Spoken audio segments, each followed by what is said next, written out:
G'day mate, 40 here. I'm about to perform rituals of public humility, but please know that the reason I do all these live streams is because I believe that I have something valuable to say and that I'm deserving of a much bigger audience and that I have unique insight. But then, the more I learn about the world and the more I learn about myself, the more I realize that I'm a cliche. I'm your typical kid who comes out of foster care and is just incredibly thirsty for validation. And if not for my incredible thirst for validation, I probably wouldn't put as much time into my online live streaming and blogging. Right? The person without credentials and without success is likely going to be much thirstier for validation than the person with credentials and with success. And here's how I experience life, right? I see the people around me and I think they're so much smarter, they're so much more successful than I am, and I don't want to be petty, right? I really don't want to be petty. I don't want to be jealous. And yet, when I look back, I just see so much cliche and pettiness and jealousy in my life. I had a life-changing moment in something like May of 1999 after I'd been in psychotherapy for about a year, and I spent much of that year talking about my non-existent relationship with Dennis Prager. And I'd come into therapy that day talking about how mad I was at Dennis Prager. And my therapist said, "You're mad at Dennis Prager? You're mad?" And I said, "Yeah, I'm mad about this and I'm mad about that. And Dennis did me wrong here and Dennis did me wrong there." And finally she said, "You want to know what I think?" And I said, "Yes." And she said, "I think Dennis Prager had such a profound effect on your life that you blog about Dennis Prager to show him that you can affect his life." And I was like, whoa, I think you're right. And I never talked substantially about Dennis Prager again in psychotherapy. So I've devoted perhaps thousands of hours of my life blogging about Dennis Prager because he had such a profound effect on my life. And there's this like petty motivation that I have that I want to show him that I can affect his life. Now, I can recognize these petty motivations and then try to channel them towards the public good. And so if there's any value in my show, it's that I often recognize my petty and jealous motivations and then try to use them to do good. Many of my friends are considerably smarter than I am, right? Nathan Cofnas, I think he's got at least one standard deviation, if not two standard deviations of IQ on top of me. My father had a standard deviation IQ on top of me. In all the online IQ tests that I've taken, I've never scored above 125. And people like Nathan Cofnas are at genius levels of IQ. He got perfect verbal test scores in the GRE. And I think I scored on my SAT like in the top 92%, but nothing like what Nathan Cofnas has scored. And so I'm about to critique his latest essay, but what if I'm coming from a place of pettiness? What if I'm just jealous of what I see as his success and his brilliance? I use this stationary bike. That's how I get most of my exercise, and it's also how I get to watch live sports, and I get to watch my favorite TV shows and all that good stuff. And my stationary bike just finally broke down this past week. And so I bought a new one. But then when I was about to buy the bike recommended by Amazon for something like $130, right, Amazon said this bike takes about 2 hours to assemble. And I was like, heck no. I don't want to spend 2 hours assembling a bike. Let me see if this show is even transmitting. 11 o'clock this morning, the Bidens are live on The View here in Gotham City. There's a story in Politico today that says they've hired the former Pentagon spokesperson to manage the Biden comeback. I'm paraphrasing kind of that Joe Biden wants to be out there. The 100 days is over. He wants to be prepared for the books that are coming out that will be critical of him. He wants to speak out against Donald Trump. He wants to defend his reputation. Politico is also reporting that the audio of the special counsel Hur of his interview with Joe Biden that caused her to judge Biden an elderly man with a poor memory, that the Trump administration is going to release that audio and that Biden is gearing up to fight back on all fronts. Now, you could say, as we've discussed, Biden's doing this to fight back, or Biden's doing this for his reputation. I talked to someone very familiar with the Bidens, And I think they've pointed out something that I'm going to say now that to me is the explanation, or at least part of the explanation, which is Biden Inc. has collapsed. All those Biden grandkids had a lavish lifestyle, which they very much liked. Hunter made hundreds of thousands of dollars, millions of dollars. Joe, as a former president, is not in a position to get the same kind of paid speeches, corporate boards, book deal. Biden Inc. needs a source of revenue. And Hunter does, even though he was pardoned and he's not going to prison, Hunter does not have great earning capacity. And you look at the rest of the family. Wait. The paintings aren't worth a lot? No, the paintings are not worth a lot. So what I'm positing for you guys to weigh in on, Dan first, is my source right? Is what at least part of this is about is the reality that Biden Inc., the trough is empty, the spigot has shut down. They need a way to get back in the game to make big money, to have the grandchildren fed and clothed and flown first class, etc. It certainly could be. I think the challenge is at his age, kind of trying to like start a new career, so to speak, a new set of endeavors is very hard. Who else is going to do it though? Well, no, I mean, that's the thing, right? His brother's been under FBI, watch now. You've got Hunter's issues.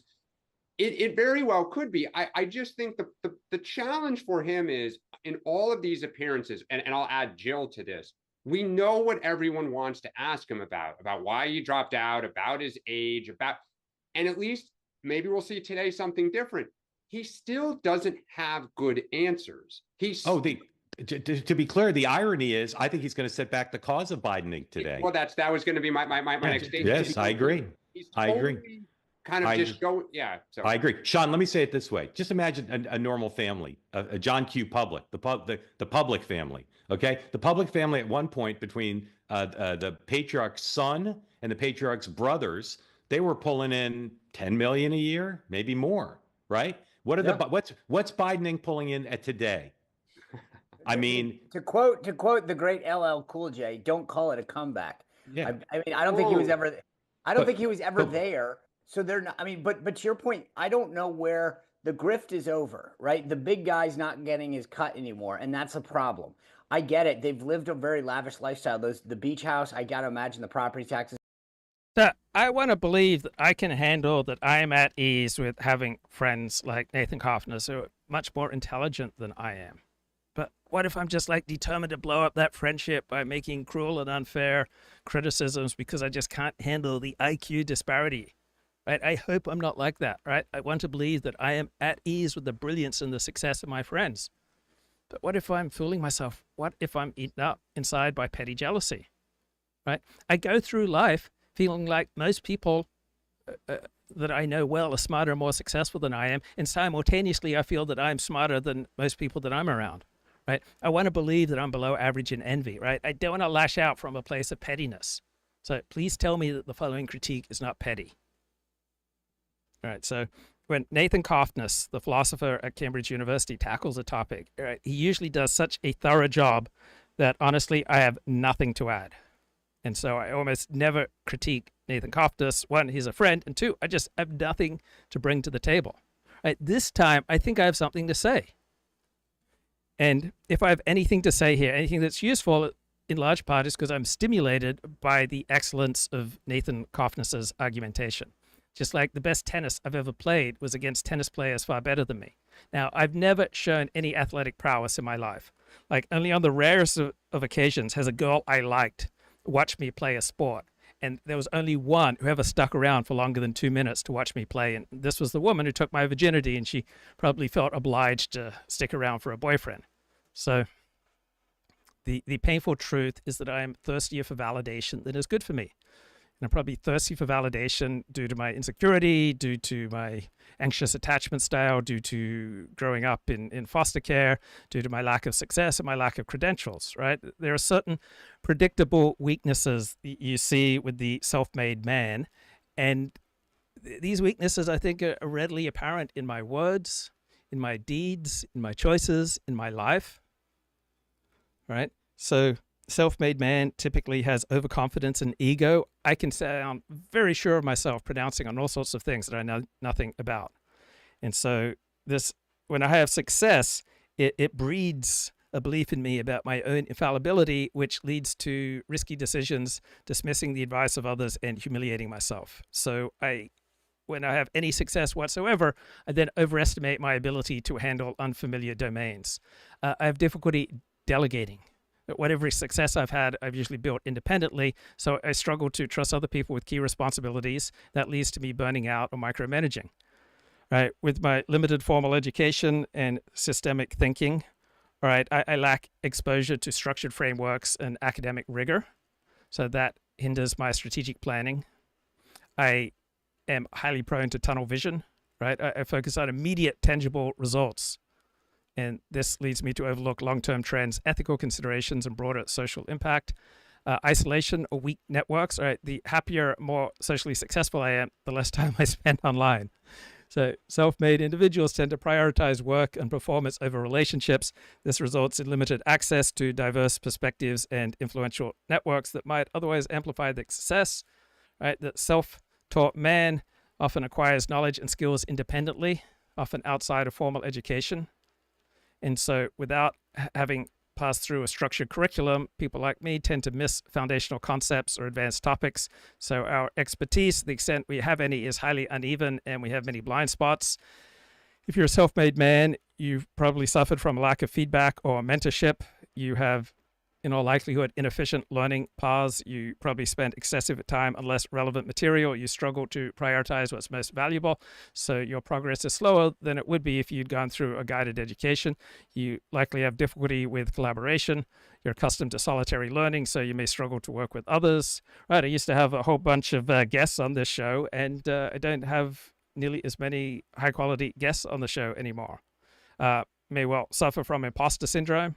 Right, I lack the formal qualifications and the track record of success, so I may be filled with self-doubt and undermine myself, lack of confidence, and because of my insecurity, I fail to take advantage of opportunities. Some typical weaknesses of the self-made man, such as myself: we are resistant to authority, we're resistant to structure, we put too much emphasis on independence. We tend to dismiss established systems, rules, hierarchies, expertise. We're highly likely to burn out. Our relentless drive and self-reliance can lead to overwork and neglecting personal health and relationships. We have a confirmation bias. We don't have diverse input into our life, so we cling to self-reinforcing beliefs and strategies. We miss alternative approaches. And so the quality that bugs me the most about people who do what I'm doing right now, sharing my views on life, the thing that bugs me the most about pundits and public intellectuals is with most of them, it seems like their every pronouncement is pushing for their own self-advancement. And I don't want to be like that. And so why do I hate this quality? Because looking back, I see it in my own words, my own deeds, my own life, and it embarrasses me. I once asked this woman, how would you compare me to my father? And she said, well, he's not as pompous. So like my father, I sound supremely confident on all sorts of things that I know nothing about. So I want to get real. I mean, I'm just a simple Jew from Kurambong. I come from the land of the uncircumcised. I am dust and ashes. Right? I want to perform humility here. I'm but a humble servant of the truth. If God wants to channel divine truth through my flawed vessel, who am I to say no? If God tells me to marry a hooker, as he instructed the prophet Hosea, like, who am I to say no? So, Lord, if it be thy will, please make me a doormat for other people to brush their shoes on. Make me that tiny speck of dirt that the universe revolves around. I don't mind. Let me just be a vessel. It's not about me. Glory be to God. Here I stand. I can do no other. So help me, God. The children are our future. I'm all out of love. And if you join my YouTube channel, you too can learn the lessons of the Holocaust, which just so happen to be the identical opinions about life that I would hold, even if there was never a Holocaust. Deflation. Name one price that has gone down. I think gasoline prices have gone down. I think the price of eggs have gone down. So here I stand. Right, let's tackle Nathan Cofnas's latest essay on Substack. And here is the headline: Podcasts, bros, and brain rot. The only thing worse than an expert is a non-expert. So I'm skeptical of the significance of brain rot. I do believe that it is real. I just don't believe that it is as determinative and as influential and as devastating and as shattering to society as Nathan Cofnas seems to believe. So I generally believe that we seek out the type of intellectual stimulation that correlates with our IQ level, and I don't believe that idiotic entertainment will, for most people, most of the time, lead to any significant amount of brain rot. Okay, the only thing worse than an expert is a non-expert. Well, it depends.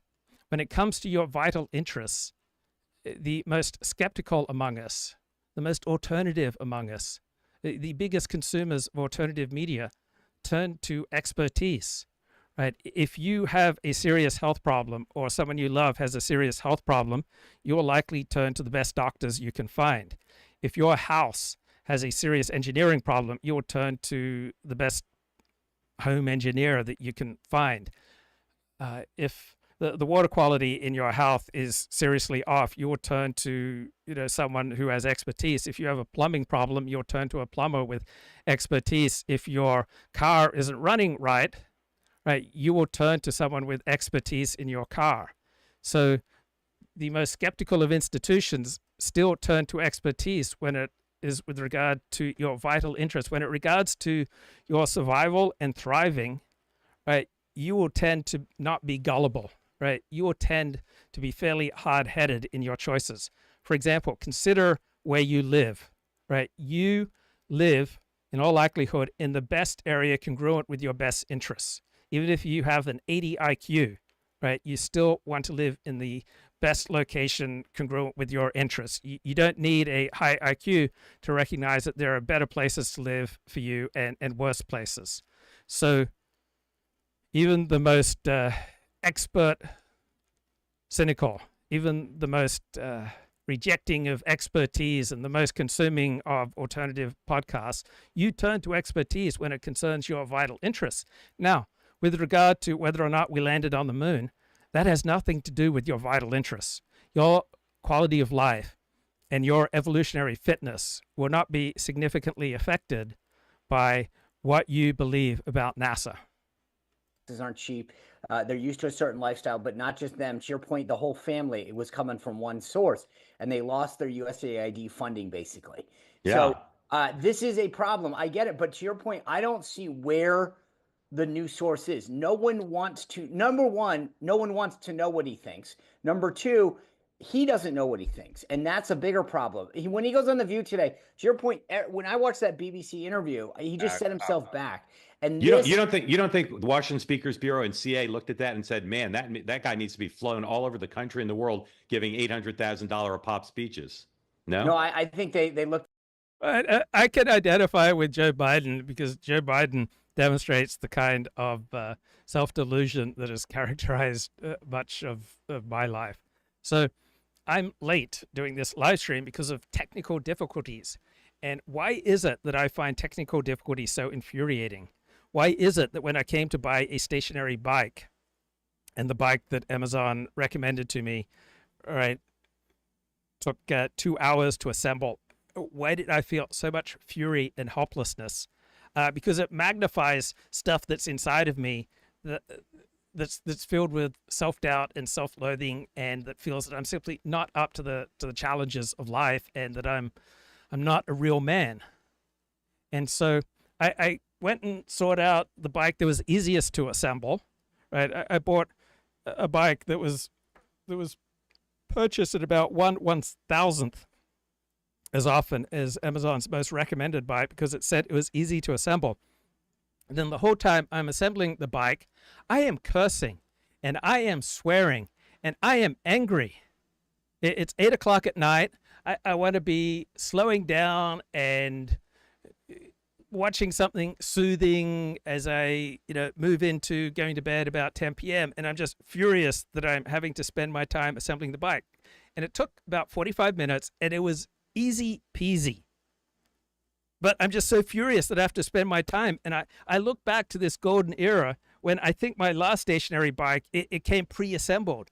And I'm just so mad. Why can't Amazon offer me a pre-assembled bike?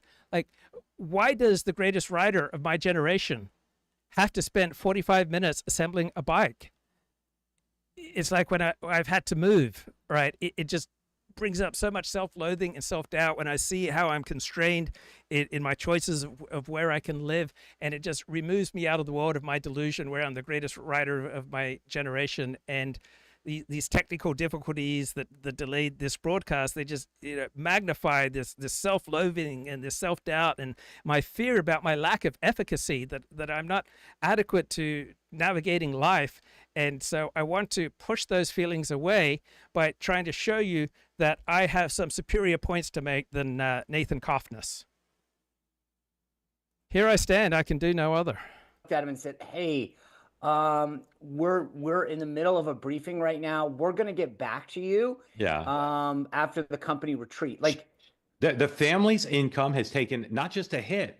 It's gone from millions to I mean, I don't know what he's making now. Now, Elliot Blatt says that fewer stimulants, right? Get off the ADHD medication. That will give you the patience necessary for these type of tasks.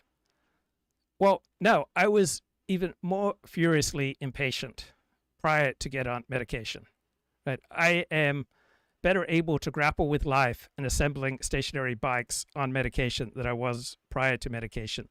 But when these struggles come up, such as the technical difficulties that delayed today's show or assembling my latest stationary bike, they are a mirror to my soul, right? They tell me where I'm at, right? There are some weaknesses in my soul right now. There are some flaws in my spiritual kit that I got so mad because there are other times when these things come up and I'm able to handle them.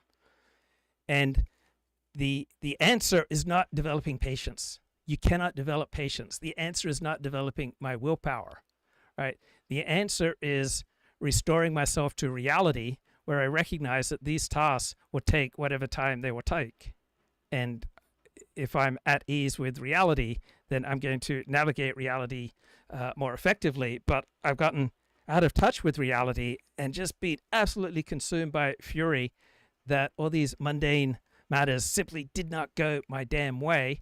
And now, to try to soothe myself, I'm going to try to show you that I am more right than Nathan Cofnas about free trade versus protectionism.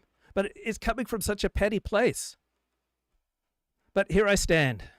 He got that one paid speech, but that's well, guess what? $400,000 a year as a former president. Right. Yeah, but it's nothing like that. I mean, that's a couple months of charisma.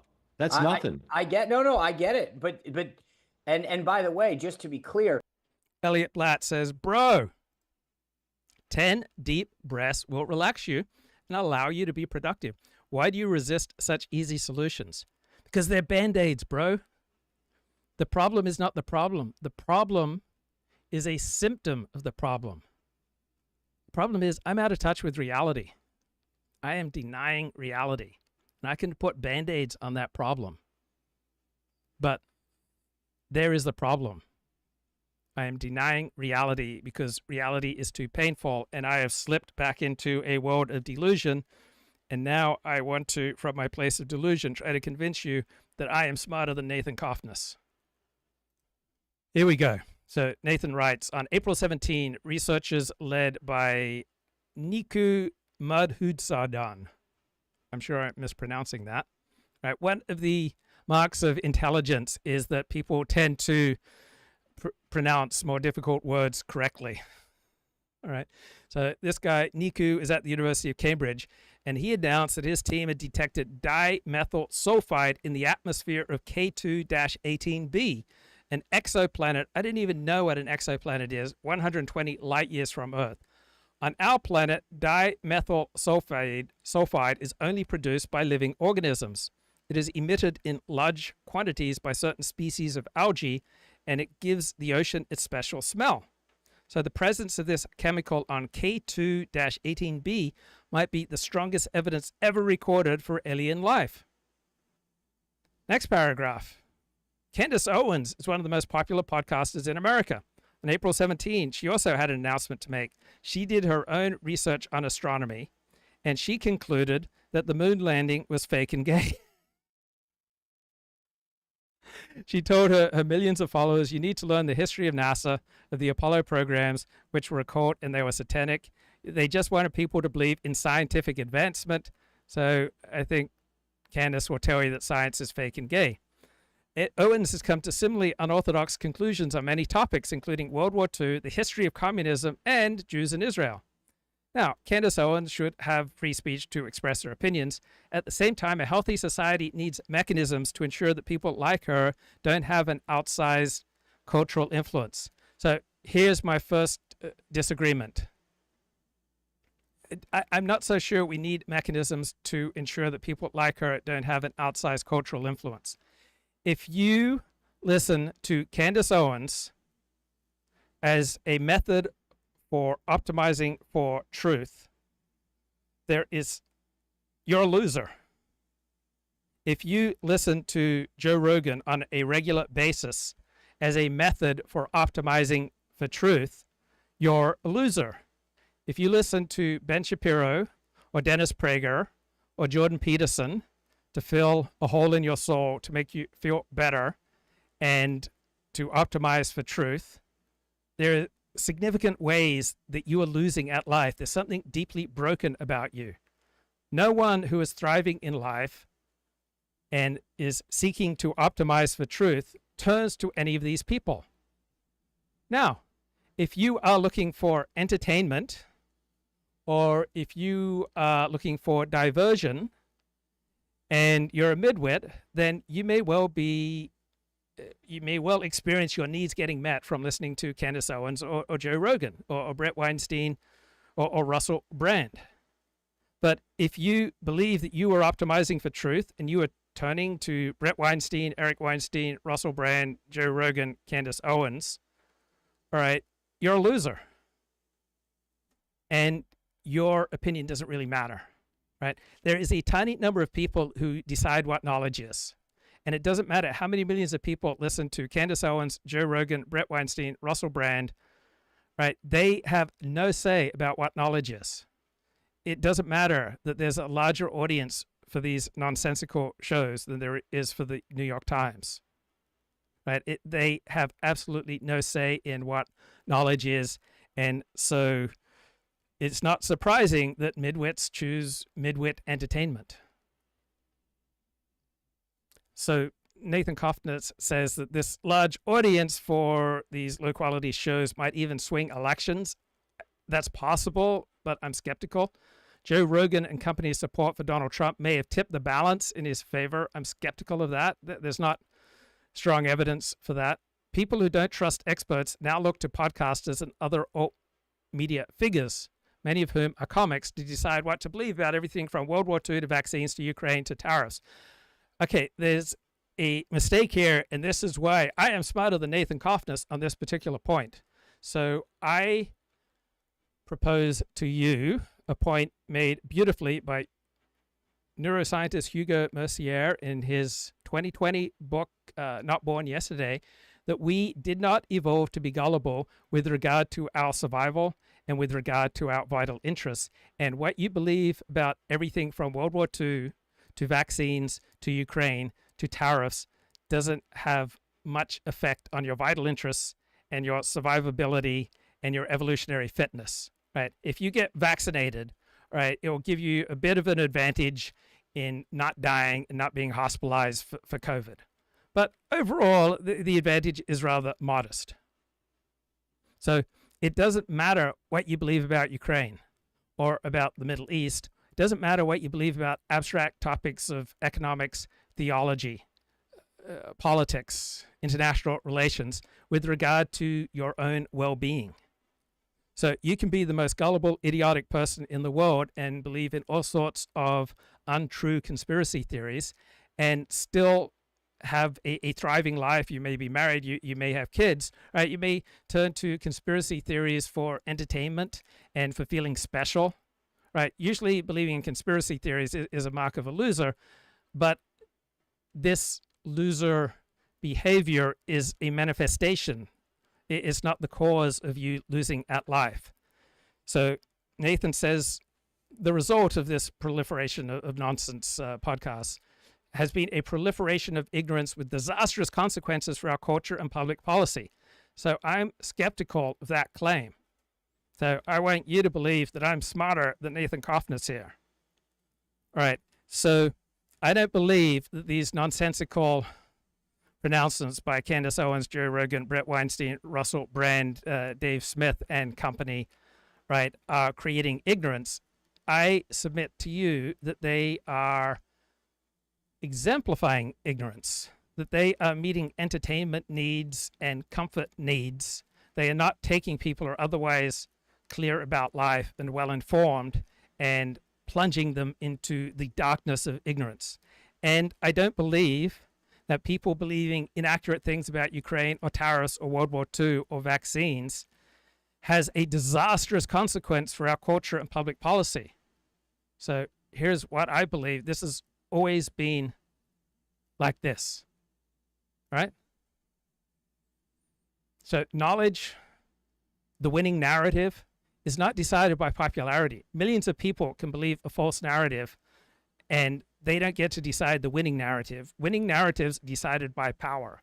So the first few weeks, Donald Trump was winning the narrative, but the last 2 months, he's been losing the narrative. Now, how could Donald Trump, the most powerful man in the world, be losing the narrative? Because the forces arrayed against him are stronger than Donald Trump.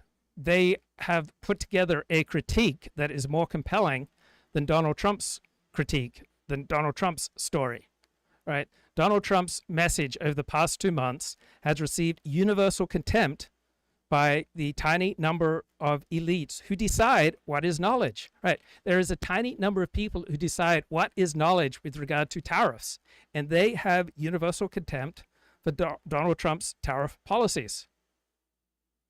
And Donald Trump's best and brightest, such as Treasury Secretary Scott Bessent and economist Stephen Moran, who's the head of Donald Trump's board of economic advisors, they've done at best an uneven job at making the case for Trump's tariffs to the elite. So on Liberation Day, Trump's tariffs received withering universal contempt from those who decide what is knowledge with regard to tariffs and free trade. Now, the tiny number of people who decide what is knowledge, they can be wrong. And sometimes our understanding of knowledge will shift by the funerals of those who decide what knowledge is, or by the creation of new elites who decide what knowledge is. And the elite reaction to Trump's tariffs today and over the past month is more nuanced than it was on the week following Liberation Day. So as a brilliant thinker named Luke Ford outlined 2 weeks ago, the elite conversation with regard to Trump's tariffs has changed over the past 2 months from tariffs bad to how to implement tariffs effectively. So we are wired by evolution to want the esteem of the herd, right? I want your esteem, but if I'm in a healthy place, I am less needy for your esteem than I am needy or desirous of my own esteem, right? I should want my own esteem more than I want your esteem. And either way, the esteem of the individual for himself and the esteem of the herd for the individual does not correlate 100% with excellence. So crap in entertainment and in news has always received a wider audience than quality thought. Right? People on average have average intelligence, and people with average intelligence rarely love quality cognitive productions such as this one. Right? The reason that I only have 10 live viewers on YouTube right now is because of the transcendent cognitive quality of this live stream. And I have to make peace with I'm speaking to an elite. So I've never heard of any quality thinker who descended into crap thinking because of listening to podcasts, right? Brilliant people sometimes watch pornography, but they rarely change the character of their day job to match the pornography that they might watch, at night to help them go to sleep, according to a friend, right? Brilliant people sometimes take drugs, but they rarely hang out with their drug dealer, right? Brilliant people sometimes bang hookers, but they rarely introduce these hookers to their peers, right? Brilliant people have guilty pleasures, right? But they rarely make these pleasures their primary pursuit in life. So usually idiocy attracts idiots and quality attracts quality. There are exceptions. As the great Talmudist Saul Lieberman said, Jewish mysticism is nonsense, but the study of nonsense is scholarship. So I ask you, has there ever been a time when lowbrow culture attracted a smaller audience than highbrow culture? I'm not aware of that. Right? People who don't trust experts still choose experts when it is in their demonstrable, vital interests, such as when they have a pressing medical, legal, or accounting problem. Alt media consumers still want the best pilots, the best air traffic control system for the planes that they board. They want the best engineers for their buildings and their bridges and the high-rise buildings that they enter. Right?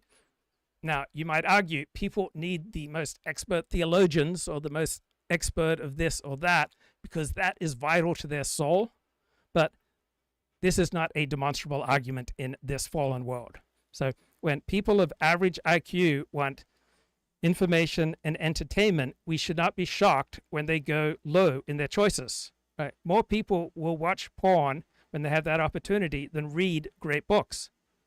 People are hard to fool when it comes to their vital interests, such as where they live. So even those with an 80 IQ recognize the difference between a nice neighborhood and a dangerous one. On the other hand, there are not powerful incentives for people to think deeply about world events or about philosophy or about politics and economics and tariffs because they have next to no influence in these realms. Right? They have no incentive for thinking clearly and deeply about matters that are not vital to their survival. So I try to place commentators in their proper genre because once you do that, they really disappoint you. So it is an error to have the same expectations for Candace Owens as you do for that Cambridge astronomer Niku Madhusudan, or that you do for Joe Rogan or Brett Weinstein or Stephen Moran or Russell Brand. So I would call this a genre error to expect the same thing from these people, to judge them by the same standard. But would it be more accurately referred to as a category error? Right?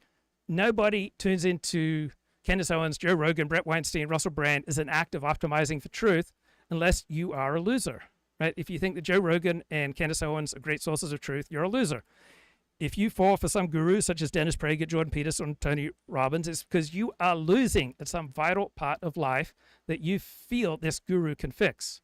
So we should not judge a game like cricket by the standards of basketball. Right? You should not judge a rabbinic sermon by the standard of stand-up quality. Right? You don't judge the quality of your tax return by the same standard you use to select a show on Netflix to help you fall asleep late at night. Ben Shapiro, right? He became successful by talking online at maximum speed or taking the most conservative positions possible, even if he didn't know what he was talking about. So it would be silly to judge Ben Shapiro and other talk show hosts by the same standards of academic rigor that we use to apply to that Cambridge astronomer. Right? Ben Shapiro has published many books, but he has published 0 works of scholarship.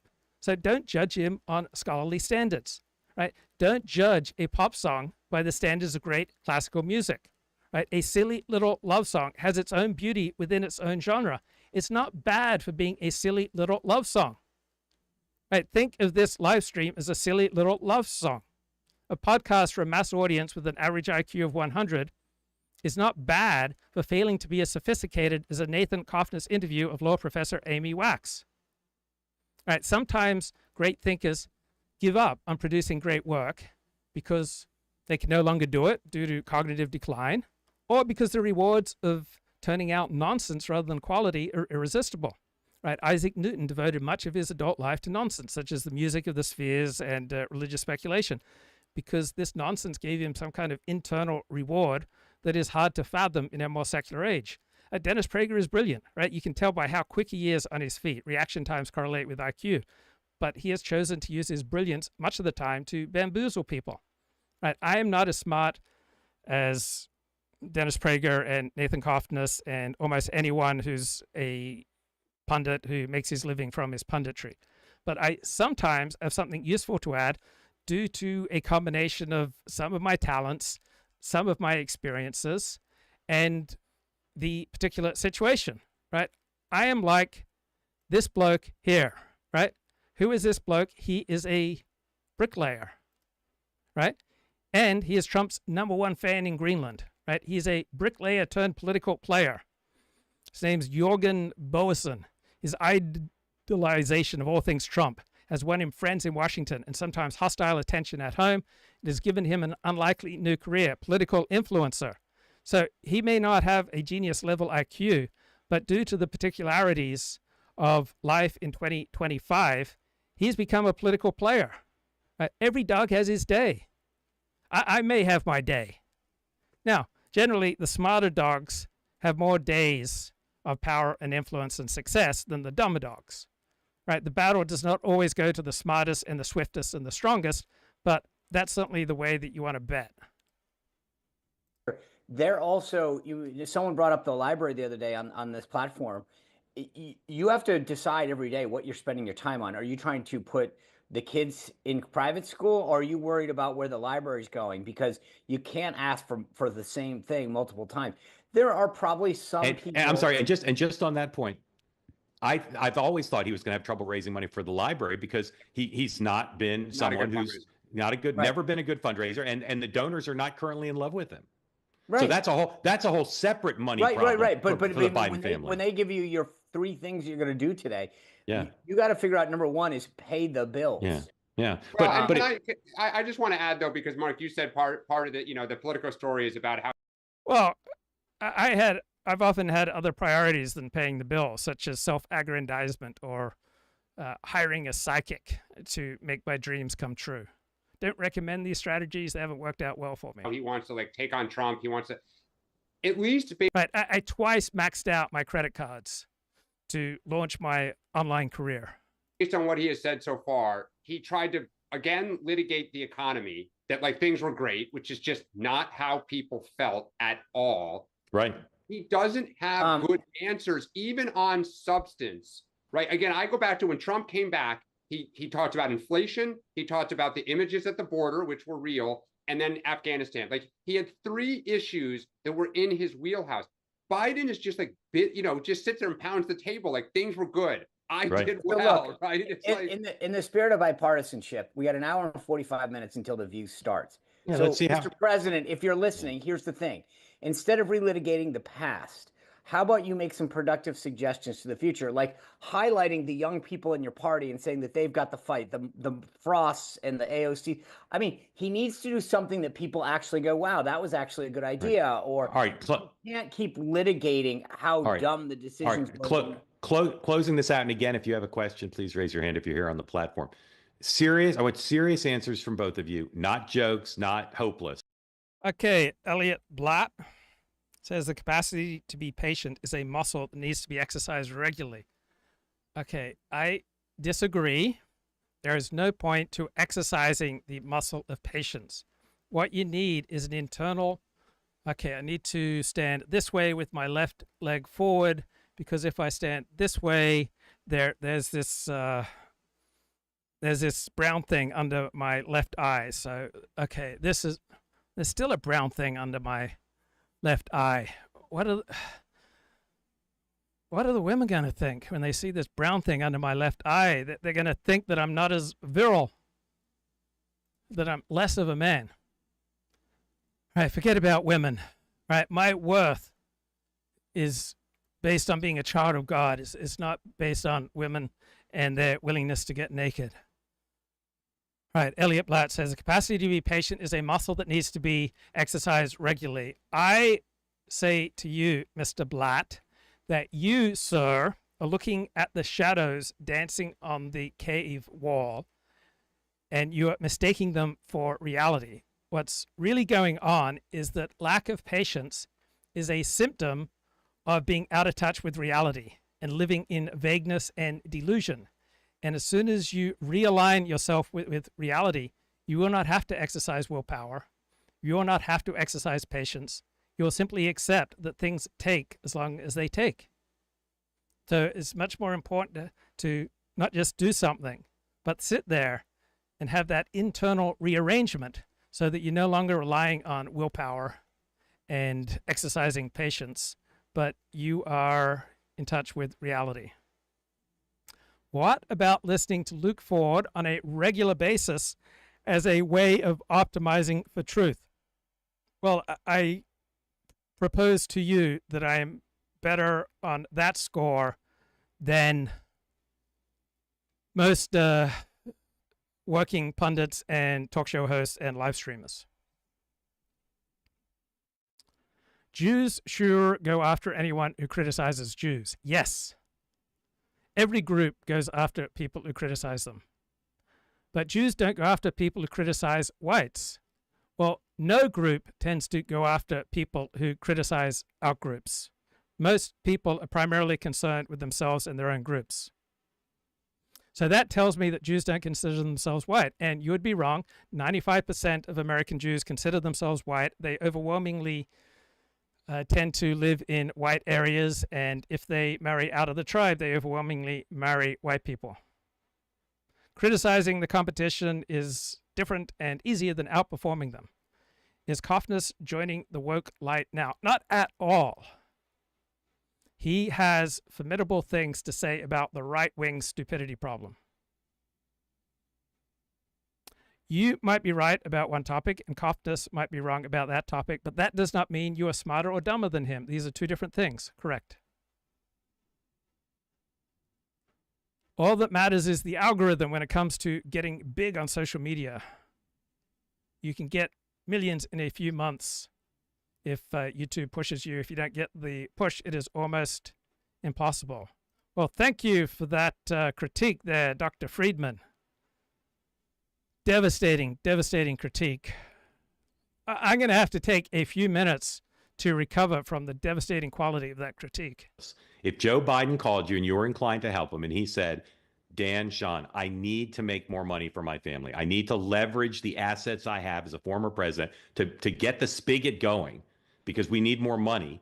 What one piece of advice would you give him of how he can leverage the assets he has to do that? Dan. I'd say, sir, what are you most passionate about? What is it that makes you want to get up and make He's most passionate about attacking Trump, but that's not going to make him any money. No, but I mean, if it's foreign, like let's pick a subject because you got to believe in it. You got to wipe. All right, he said NATO. How's he going to make money off of being passionate about NATO? So I would say then go start your post presidency focus is going to be on like world relations and Europe and taking on Russia. Then set up a concurrent business of companies that have an interest in that. And you can both kind of advise, consult like PE funds that want to understand all the different angles of that issue because it affects their business. And then also try to do good, right? You can do both. Yeah. Yes, you can do good and make good. Not so easy, but you can do it. Man, I've lost Michael. Where is Michael? And when you've lost Michael, you've lost America.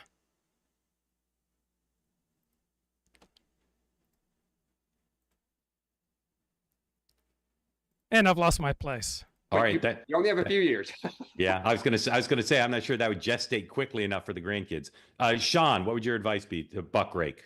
I think there are two things. One, I mean, Dan's idea I get, which is maybe set up like the Biden Center where you pull in a lot of your former aides and let them do the work and you kind of grift off them. That's something that they could probably get behind. So it's you get all the Jake Sullivans or whatever. I mean, get a bunch of them, create. So sometimes smart people who have a quality history of producing rigorous scholarship, sometimes they turn to hackery. Right, and academia has what's called the John U line, says statistician Andrew Goldman. Right, that is the point at which nothing you write gets taken seriously, and so you might as well become a hack because you have no scholarly reputation remaining. So John Yoo became a hack because he had nothing left to lose. By contrast, historian Neil Ferguson became a hack because he had so much to gain. Right, sometimes you can get fame and money by becoming a hack. So does the rise of the alt media reflect blind ignorance, right? In part, at times, but it also, this is Grok, ask Grok about this. It says it sometimes reflects real failures by experts and institutions. When experts fail us, right, trust erodes. When institutions fail us, trust erodes. So perhaps the biggest dividing line between Donald Trump voters and those who voted against Donald Trump is in their trust of institutions. Donald Trump voters, by and large, don't feel that America's institutions are serving them well. So people often turn to plain talk because they are repelled by the elevated, highly critical, self-conscious, stylized, formal rhetoric of the elite. Right? People like plain talking, and Democrats are struggling right now because the way that elite Democrats speak rubs many Americans the wrong way. Right? There are many benefits to the highly critical discourse from the well-educated, but one of the downsides is that it doesn't feel real. Now, Nathan Cofnas refers to the disastrous consequences of the ignorance pushed by these low IQ podcasts. Well, it depends on the lens, says Grok. Misinformed trade views might lead to bad policy, but alt media can also amplify valid critiques. Right? Podcasters of the mid-wit IQ level might oversimplify. They might push conspiracies. They also can challenge mainstream narratives that gloss over important qualifications. So Cofnas sees the danger, not just ignorance, but the loss of a shared evidence-based framework. Well, as long as we have significantly different hero systems, what counts as evidence is going to differ, right? The perspective, the position of the observer is going to change what is seen as evidence. Right? Experts don't always earn trust, and comics often connect better to people's emotional needs. So I propose to you, nobody rots their brain listening to Candace Owens, Joe Rogan, Brett Weinstein, and Russell Brand. Those who tune into these people have needs that are met by these midwits. Right? And Grok agrees, no clear data shows that podcasters swung 2024 for Trump. Though overall, the voters for Kamala Harris got more of their news from mainstream sources, and Trump voters got more of their news from alternative sources. Right? Thoughtful people don't tend to regress into idiocy from listening to midwit podcasts. Nathan Cofnas might overreach by blaming podcasts for cultural collapse. People are not mindless drones, right? Those who are drawn to Joe Rogan or Candace Owens already distrust experts. This is a reflection, not a cause of their distrust of experts, right? Alt media fills a trust gap. It's not just a one-way ticket to ignorance. Thoughtful people don't swallow it whole, right? People are not as gullible as commonly assumed. So read Hugo Mercier's 2020 book, Not Born Yesterday, The Science of Who We Trust and What We Believe. Our cognitive mechanisms, like the rest of us, is shaped by evolution. We are naturally skeptical and discerning about the information we accept with regard to our vital survival interests. Right? If we were inherently gullible about matters crucial to our survival, if we were inherently gullible about identifying threats or choosing reliable allies, we would not be around today. We have evolved an open vigilance, a balance of cautious trust and critical evaluation, and that allows us to navigate social environments where deception is a risk. So here is Nathan Cofnas' thesis to his latest essay, and I disagree with both of his points. Nathan writes, blind obedience to credentialed authority associated with the left, or trust in a marketplace of ideas that rewards brain-rotting infotainment associated with the right are both failed strategies. So on the face of it, that is true, but on the face of it, this is not reflecting reality. Nobody serious argues for blind obedience to credentialed authority. The left-wing approach to credentials and expertise is more sophisticated than that. And nobody serious argues that high ratings and popularity equal winning in the marketplace of ideas. Right? What is knowledge is decided by a tiny number of people. It is not decided by popularity. So this strikes me as bizarre, to argue that the marketplace of ideas is determined by the entertainment and emotional preferences of midwits. Right? The marketplace of ideas, as I have understood it, has never revolved around popularity and ratings. It revolves around the quality and the influence of your ideas and the adherence of these ideas among the tiny number of people who decide what is knowledge. Right? Neoconservatives, for example, have never been popular. They've never had an electorate, but at times they've been incredibly influential. So normal people don't care much about ideas. They don't have anything to contribute about ideas, and normal people cannot articulate a coherent worldview. Right? I spent about 8 hours over the past few days dissecting and analyzing this Nathan Cofnas essay. That is not normal behavior.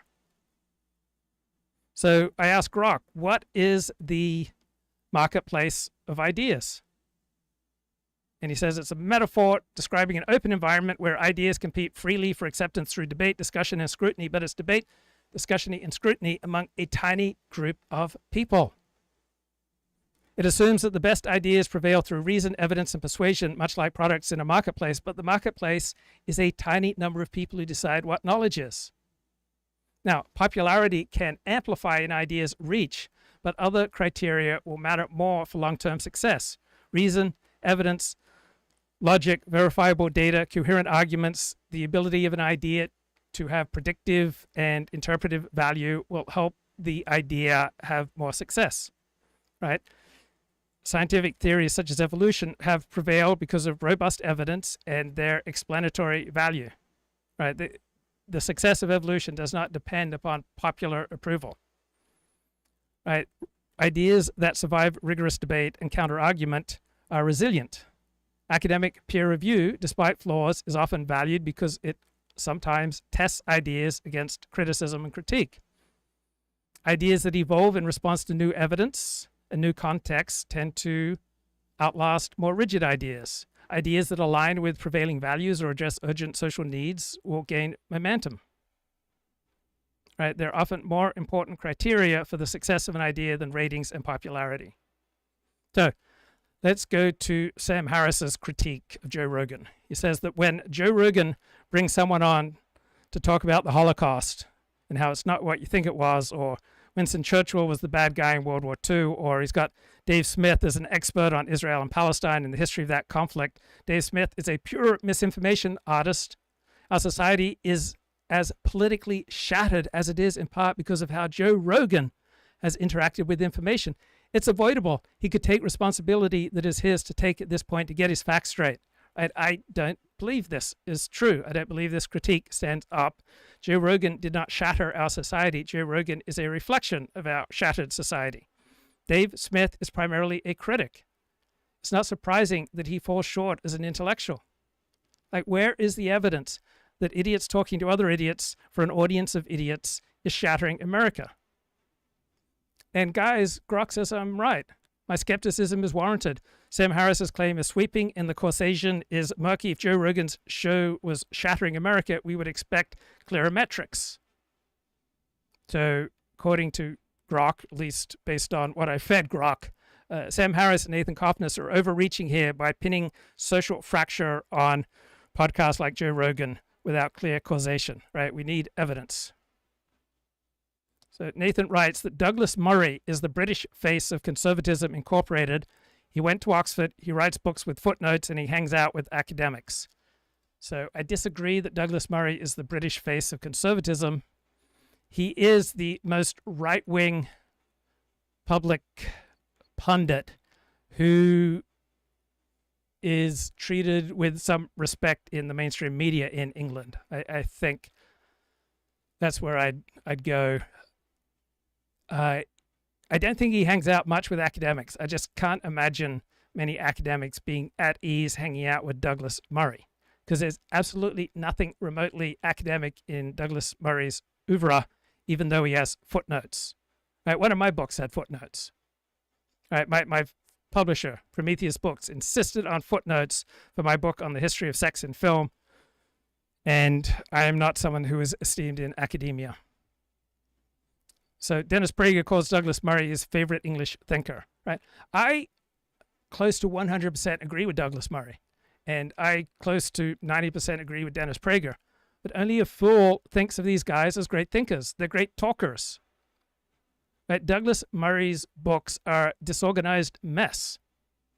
They are the breathless recounting of one anecdote after another, and then sneering.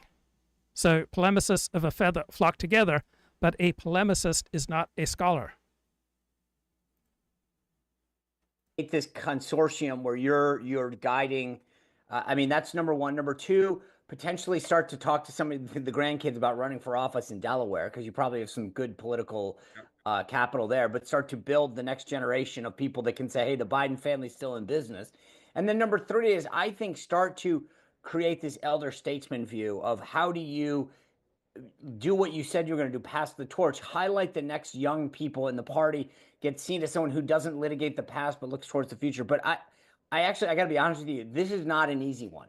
Yeah. Even if you want to be helpful to say, because part of what, as you know, I mean, you brought this up, the speeches and all this stuff, people pay.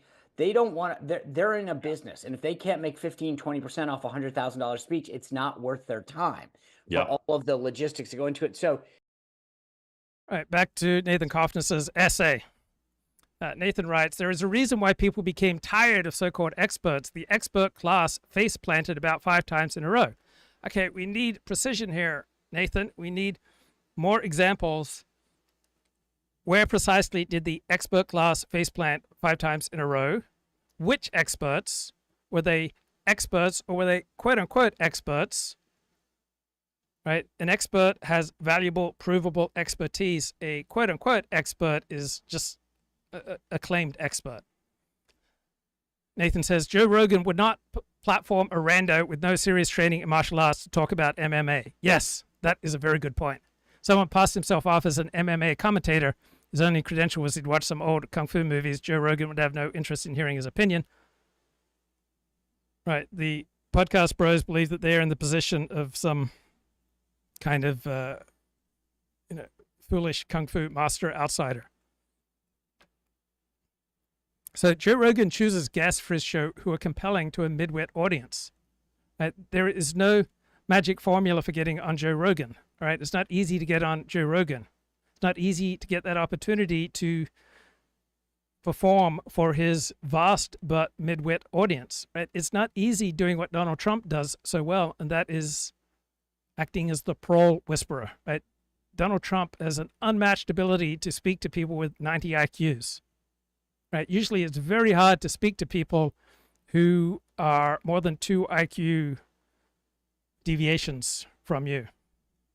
So Nathan writes, at the height of our society's quote-unquote expert worship, credentialed technocrats taught us a bunch of self-serving lies, imprisoned people in their apartments for 2 years, and then said that anyone who questioned them was a racist conspiracy theorist. Right? So I find this critique a little over the top. Almost the entire academic and media establishment covered for them. Largely true. On top of that, we are told that people with PhDs in how smells are racist are also experts before whom we must genuflect. But the fact that some people with fancy credentials are corrupt, fallible, and frauds doesn't mean that their expertise doesn't mean that expertise in general isn't real. Some people have knowledge and training that make their opinion more credible and more worthy of attention than the opinion of a rando comic with a microphone. Right? So here I'm going to get precise. Like, who worships experts? Nobody serious worships experts. People on the left, people in the establishment, tend to impart more value to credentials and to claimed expertise than people on the right, who tend to put more value on common sense. Neither perspective is inherently superior. Now, do experts with quotes around them, or plumbers or any other group tell more lies than another group? Right? I don't think experts or experts with quotes tell more lies than any other groups. Most of us are self-interested, and we want as much status as possible. Did experts imprison people in their apartments? No, they didn't. Did politicians with widespread popular support enact lockdowns during COVID? Yes. And then those lockdowns were reduced and taken away as people got vaccinated. So I don't think Nathan would have written this sloppily for an academic publication. So America has never worshipped experts. Right? It's just a different level of credibility and esteem that the left and right use with regard to credentials and expertise. So as our society becomes more complicated, which it does every day, right, there are some people with demonstrable real-world expertise who have more power because non-experts can't understand what they're doing, but they still sense that they need them. So most of us want to live in safe buildings. We want safe food. We want safe transportation. We want clean air. We want clean water. And we recognize that there is valuable expertise in these fields that we are glad to follow. Overall, I would contend to you that our public health leaders and our politicians did a better than average job during COVID. They were right in their main points. Socially distance before you get the vaccine. Once the vaccine's available, take it as directed by doctors. Before you're vaccinated, or when you're stuck inside with people who may well have COVID or some other influenza, it's probably a good idea to wear a mask. Right? Nobody that I know of in the world, certainly not in America, was imprisoned inside their apartment for 2 years because of COVID. Now, in many of our bigger cities, public schools were shut for 2 years, and that is a shanda. That is a scandal. Once people were vaccinated, we should have reopened public schools. But you cannot have effective social distancing and leaving the schools open. So I think there was a very good case to be made that closing schools for the first year prior to the widespread availability of the vaccines, I accept that there's a good case to be made for that. I don't pretend to be an expert to weigh up all the variables and say, oh, it's definitive. Now, Australia was far more stringent with COVID lockdowns compared to the United States. And I think that may have played a part in 2020, Australia having about 1/40th the per capita death rate of America from COVID. But even in Australia, nobody was locked inside their apartment for 1 year, let alone 2. Nathan writes, consumers of alt media have largely given up on the notion of expertise. No, they've given up on expertise when it's discomforting. They do not give up on expertise when it is vital to their survival and their thriving. Right? When every credible economist on earth says that Trump's tariffs are going to be a disaster, they say, well, Nate Silver failed to predict the 2016 election, so maybe Oren Cass, a lawyer, or Batya Ungar-Sargon, a Marxist English major, and the ex-account cat turd are just as likely to be right about tariffs as people who know how to draw supply and demand curves, whatever those are. Right. There is no practical incentive or reason why ordinary people should care about expertise in areas such as public policy and tariffs over which they have nearly no influence. Right? There's no pragmatic, vital, self-interested reason that ordinary people should pay any attention to economic policy or political policy or international relations because there's nearly nothing that they can do about it. And Grok says, no, not every credible economist labels Trump's tariffs a disaster, though a strong majority express serious concerns. Some economists see tariffs as a tool to negotiate freer trade. These views are outliers. Most data-driven analyses lean negative on Trump's tariffs. So I don't believe consumers of alt media have given up on expertise. They still seek out experts when their life and thriving is at stakes. Now, when it comes to podcasts for fun and comfort, right, people turn to different experts than the mainstream experts. Who do they turn to? Those who meet their needs for feeling right and superior. Right, what type of narrative wins? Right, a narrative that meets the needs of a particular audience. And that does not correlate 100% with truth. So if every credible economist said in 2016 that Trump's tariffs were going to be a disaster, how did that prediction turn out? Right, I do not remember a disaster. Trump had a fairly good economy prior to COVID.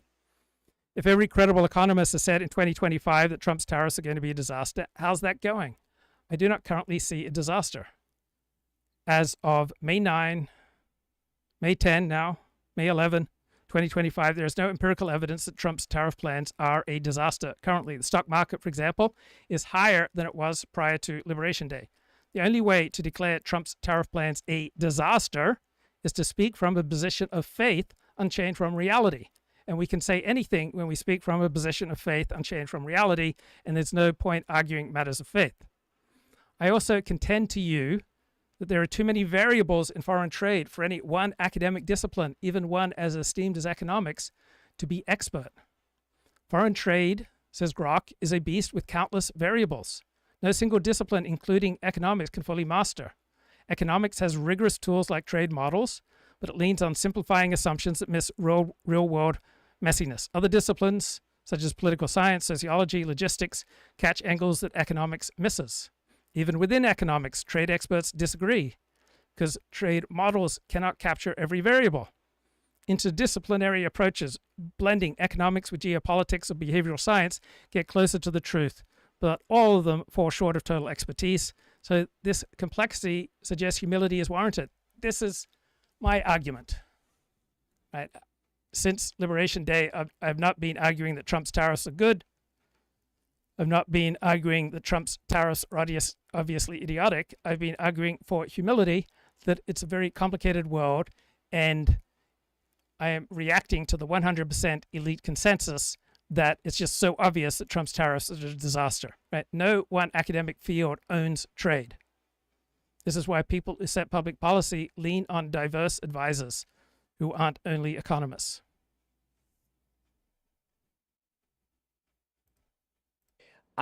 It's not a simple proposition that he's asking for. I think the other thing is you got to start thinking about leveraging. Jill Biden still, I think, liked on the left by a lot of folks. Can she go out and do some stuff? Oh no. I know. I don't know if she's ever made anything except her teacher salary. I have two things, and I did glance at the chat, and I've seen this in the chat, but I had them coming in. One is he'd have to write the mother of all tell-all books. He'd have to expose everything that Clinton's ever said to him, Obama ever said to him. Oh, I'll tell you what, he did. If he went to Grievances, if that was the book, yeah. Like if he wrote the book, that's what I'd give him a headline. He'd need Mr. a President, ghostwriter. write a book, call it Grievances. Tell everything about Pelosi. No, I'll buy it. But he'd need a great ghostwriter. He'd need to make it like novelistic story of everything, and he'd need to burn every bridge. And number two, he needs to put together some sort of dog and pony show for speeches that people would pay for, and it can't be centered around him. So I don't know what it is, but he needs some sort of thing that people would want to hire beyond. So take it from me, it's really worth it to burn bridges. And burning every bridge is almost always a terrible life strategy. I have burned way too many bridges in my life, and it's been incredibly painful. When I think about broken and lost friendships, just rips me open inside. And so many of my relationships have fractured because I'm an intellectual gigolo. I fall in love with every beautiful idea that comes along, but ultimately stay loyal to none. Let's look at the riveting chat on the platform X, because I am now speaking live on 6 different platforms. Live on YouTube, on Kick, on X, on Odyssey, on Rumble, and on Facebook. Kip says, famous orphans, Thomas Sowell, Steve Jobs, Alexander Hamilton, Tolstoy, Tolkien, Babe Ruth, Malcolm X. Kip confesses, I procrastinated for 10 days before changing out the battery in my car. Also procrastinated over a week before renewing my homeowner's insurance. I didn't want to face that 90-minute phone interrogation for a simple renewal. What if someone pleasures themselves viewing Candace Owens' content? Is that nefarious? It depends on what you would otherwise be doing with that time. It is more elevated to pleasure yourself to listening to Candace Owen than pleasuring yourself while watching pornography. Calling Hunter Biden a painter to funnel cash to the Biden machine was a clever move. Do you get bummed out every time Mother's Day rolls around 40? No, but I do get bummed out at times with regard to mothering when I'm not centered and not in a good spiritual place, not grounded in reality. The bloom is off the Douglas Murray Rose, Konstantin Kisin, Barry Weiss. One wonders if they are financed to spew ideological garbage aimed in particular directions. Well, the important thing is to recognize what other people do well. Douglas Murray is a fantastic pundit. He comes across in a way that meets the needs of millions of people. Barry Weiss is incredible at what she does. I think there is something like over 1 million subscriptions to the Free Press. That's incredible accomplishment. Intellectual labor almost never pays for itself. Right? You have to have patrons, or you have to have a day job, or you have to have some special hook. Education is largely a matter of being good at playing the game of education, right? Becoming an expert is largely a matter of having other experts vouch for you that you are an expert because you have followed the procedures and you have shown deference to those who claim to decide what knowledge is in a tiny arena, right? You have played within the lines and you have demonstrated that you are willing to be indoctrinated into a particular way of thinking. So one's IQ does not appreciably go up, right? Instead, fluid IQ starts steadily dropping after age 19.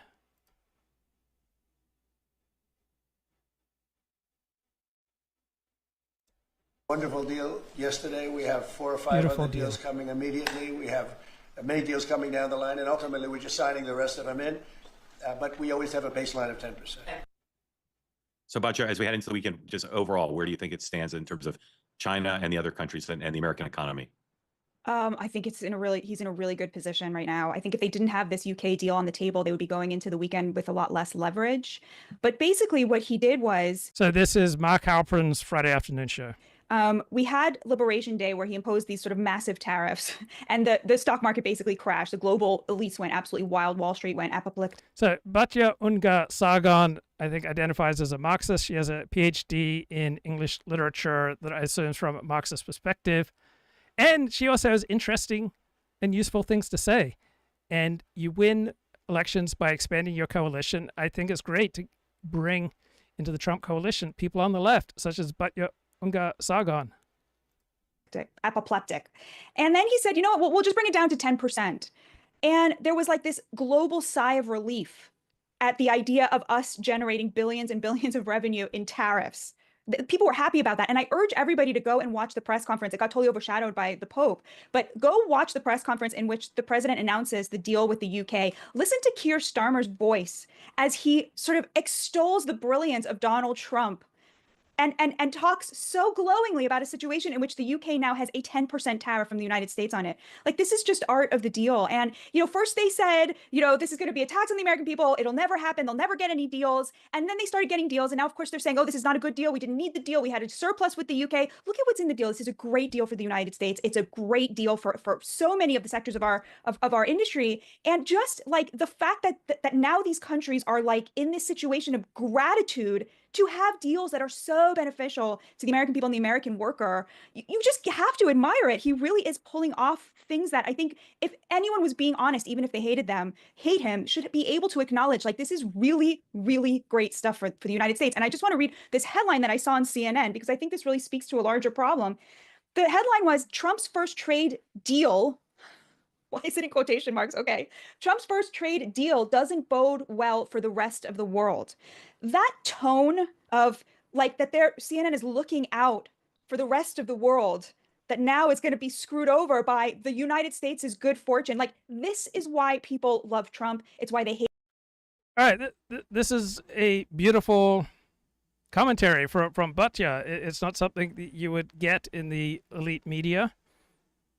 And it reflects a turning point in my life when I heard my former UCLA microeconomics professor, Russell Roberts, from whom I took 2 classes in microeconomics. He also had an influence on my life that led me to converting to Orthodox Judaism. He once spoke to me about us writing a book together as an introduction to Judaism. And then I had to go write about the pornography industry and destroy my good name. But I heard Russell Roberts interviewed in 2016 on public radio about free trade versus Trump's tariffs. And Russell Roberts said that half of the reason that he supported free trade for the United States and the easy entrance of low tariff, cheap Chinese goods into America was that it was good for the Chinese, right? The welfare of the Chinese was just as important to Russell Roberts as the welfare of his own country, of which he is a citizen. And I think that kind of globalist perspective is the norm for economists and for their models, right? The economists do not tend to be national partisans. And I have a different perspective, right? I am an American nationalist. My priority is what's good for Americans, not what's good for a particular economic model. I think we need to decide what kind of society we should have, and then design economic policy and trade policy around our vision of our society rather than allowing economic models to decide the type of society that we have.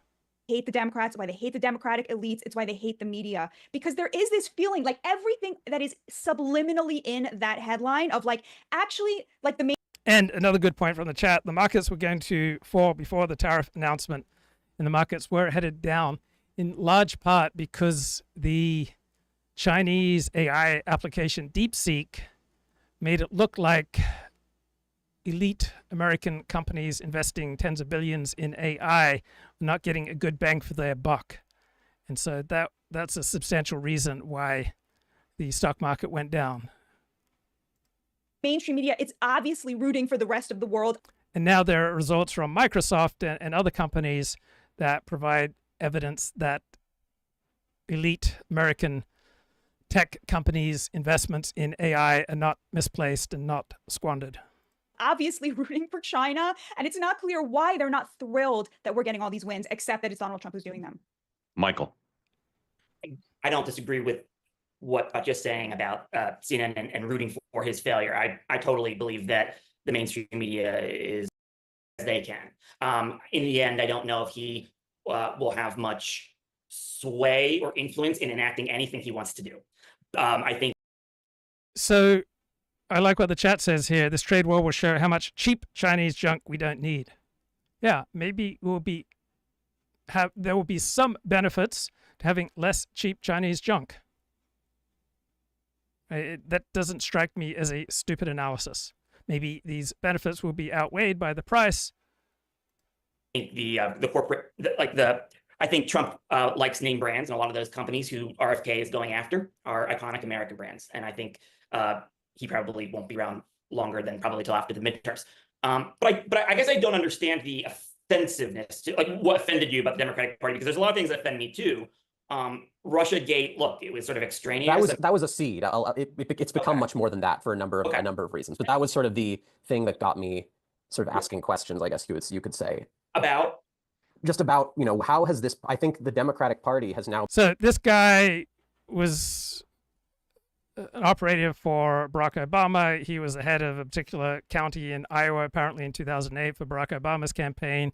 So he was a fervently committed Democrat who I think is now more allied with MAGA. Become, and again, it's bigger than just this now, but I think that since the rise of Trump in 2015-16, and don't get me wrong, there's a lot of neoconservatives and hawks still in the Republican Party, for sure, and I hope that they are phased out in the years to come, but I think that the Democratic Party has become the war party, at least more so than the Republican Party now. And this point of view is not one that you find in the elite media, right? The case against forever wars and America's participation in forever wars doesn't receive much respectful coverage in the news media. All right, back to my disagreements with Nathan Cofnas. He writes that the COVID virus posed almost no serious risk to otherwise healthy young people.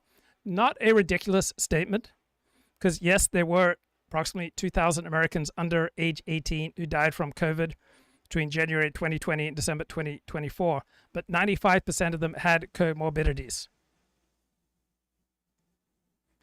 Now, you had 100 young people who died from COVID who didn't have any obvious comorbidities. So I don't think 2,000 young people under age 18 dying from COVID is insignificant. Also, how many millions of American children had long negative health consequences from contracting COVID? So how rigorous are these statistics? How accurate? How negative? These are valid questions. According to Grok, between 2.2 and 9.1 million American children under 18 who contracted COVID may have experienced negative long-term health effects with a mid-range estimate of 4.35 million. So these millions of people who are under 18 who seem to have negative long-term health effects from contracting COVID, this does not strike me as insignificant. Doesn't mean that the COVID lockdowns were right, doesn't mean that closing the schools was right, but it's an argument in favor of the conventional perspective on the lockdowns. So I don't think it's true that COVID posed almost no serious risk to otherwise healthy young people. Nathan writes, on May 16th, 2021, after the COVID vaccine became available, Tony Fauci went on TV and said it would provide well over 90% protection against the disease. Right? False. It's unlikely that a vaccinated person will transmit COVID to someone else. False. Vaccinated people are a dead end to the virus. False. The director of the CDC, Centers for Disease Control, said our data from the CDC today suggests that vaccinated people do not carry the virus. That was false. Don't get sick. That was false.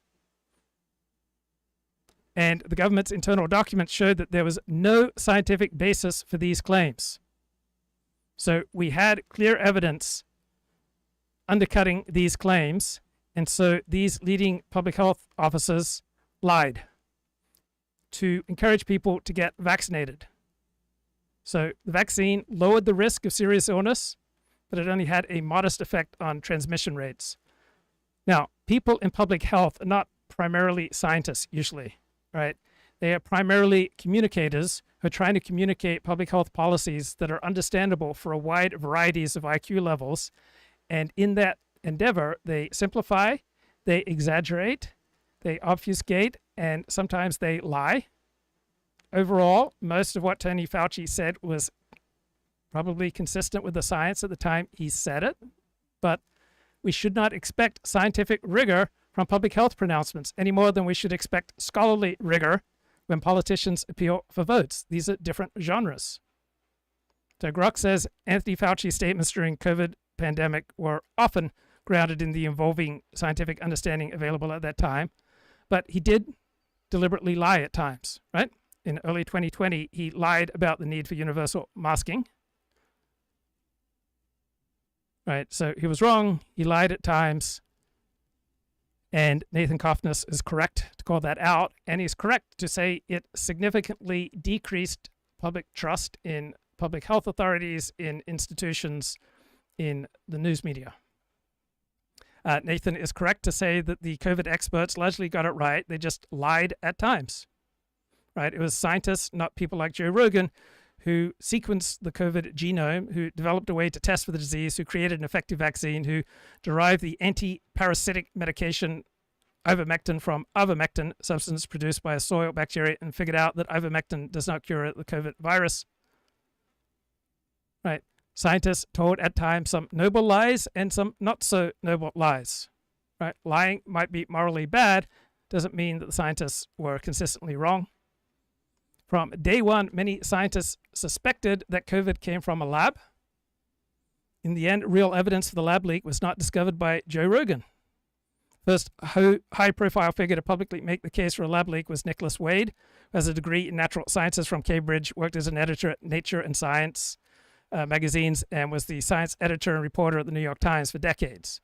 And Nicholas Wade got his information about COVID's origins from professional virologists. On the other hand, the people who know the most about virology are the least likely to buy into the lab leak hypothesis, and the people who most push the lab leak hypothesis tend not to be virologists. And Nathan writes very accurately, podcast bros largely got it wrong with COVID, except for when they had relevant expertise.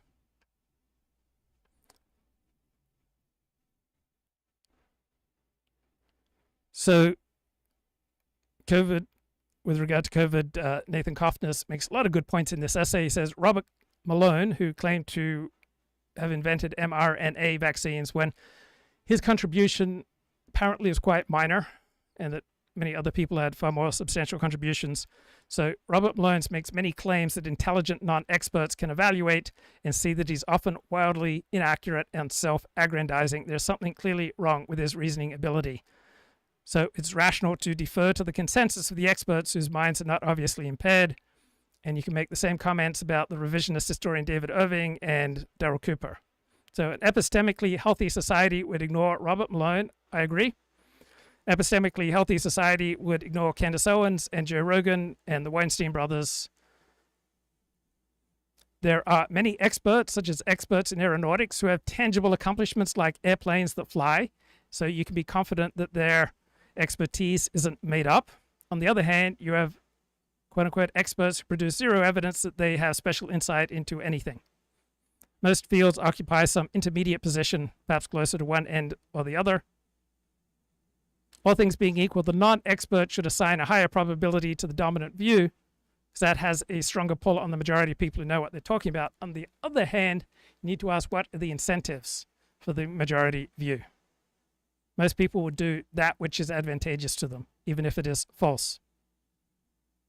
Now, in every large community, there will be crackpots who acquire prestigious credentials and then veer off into nonsense. Right? There are several thousand Americans with serious PhDs in economics. They include people from across the political spectrum.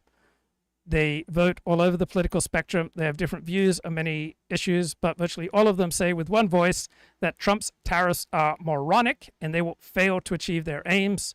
The two apparent exceptions are Peter Navarro and Stephen Moran. And Stephen Moran has a single co-authored publication in a second-tier economics journal. And Stephen Moran is not a genuine economics expert. And so it is appropriate to dismiss cranks such as Peter Navarro and Stephen Moran, writes Nathan Cofnas. Trump was the first president in decades to not have a new war. I think you're right. I don't know if it's so much that the Democrats have changed, though. I think it's because the Republicans have. Republicans would have been. I think it's both, actually. I think it's both. Well, Michael, hold on 1 second. Sorry, I want to get Batya in, and Batya, you can either comment on the conversation, or if you want to ask Peter questions, I bet you probably have some. Please be my guest. Well, I came from a very similar place. Like, my politics have always been like, anti-war, pro-worker, and, socially moderate. And that used to be the Democrats' platform for 100 years, and now it's Trump's.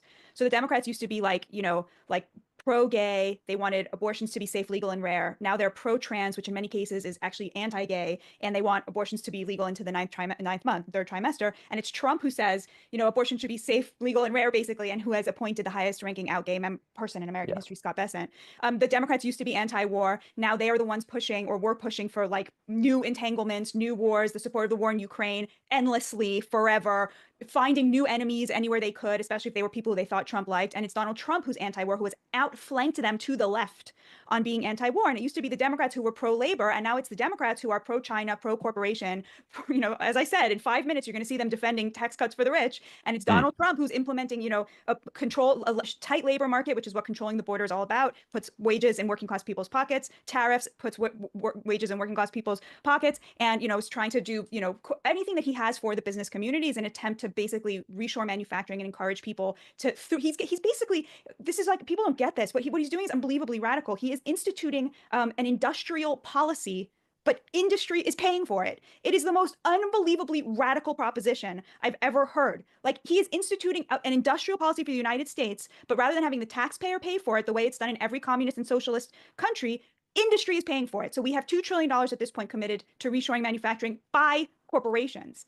Yeah. So to me, that's like, he basically outflanked the Democrats to the left on every issue that we care about, except the social ones where they went completely insane and abandoned their own constituencies, like Black Americans and gay Americans and women, right? I'm so where you're at, Peter, and I'm so glad. But also, by the way, this is my question for you. The Republicans can lose me if they, I cannot stress this enough, and tell me if you agree.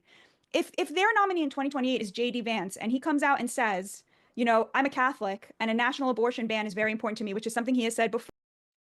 So it is a terrible life strategy to publicly critique your friend's work.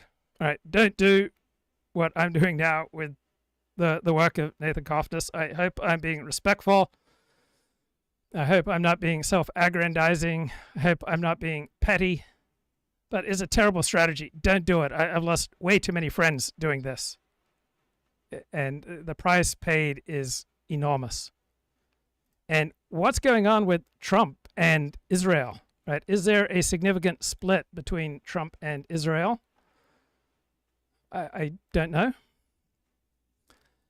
Looking at the chat on X, Kip writes, Tesla stock is $298 a share right now. Those who saw the anti-Elon sentiment as a buying signal have made 50% since Tesla fell below their $200 a share.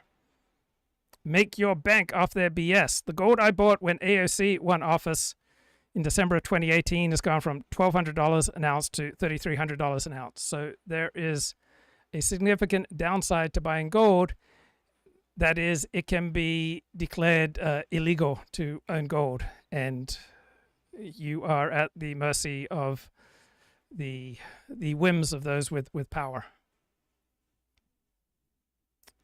Kip notes that U.S. manufacturing jobs dropped from 17.2 million to under 11 million in the decade following China's entry in the WTO. The MSM thinks they can repair their reputation by rehashing Joe Biden's decline, but I believe the MSN is finished 40. No, they are not. They will still meet a need. When we had fires in Los Angeles, the best source of news on that was from the mainstream media. The various local TV channels did a fantastic job of covering the fires. Right? Every dog has its day. Right? The mainstream media will consistently offer a better product in some things than alternative media, and the parts of the alternative media will consistently outperform the mainstream media in other things. Right? Events, dear boy, events and situations will determine which entity, which individual, which group offers the more profound insight into reality.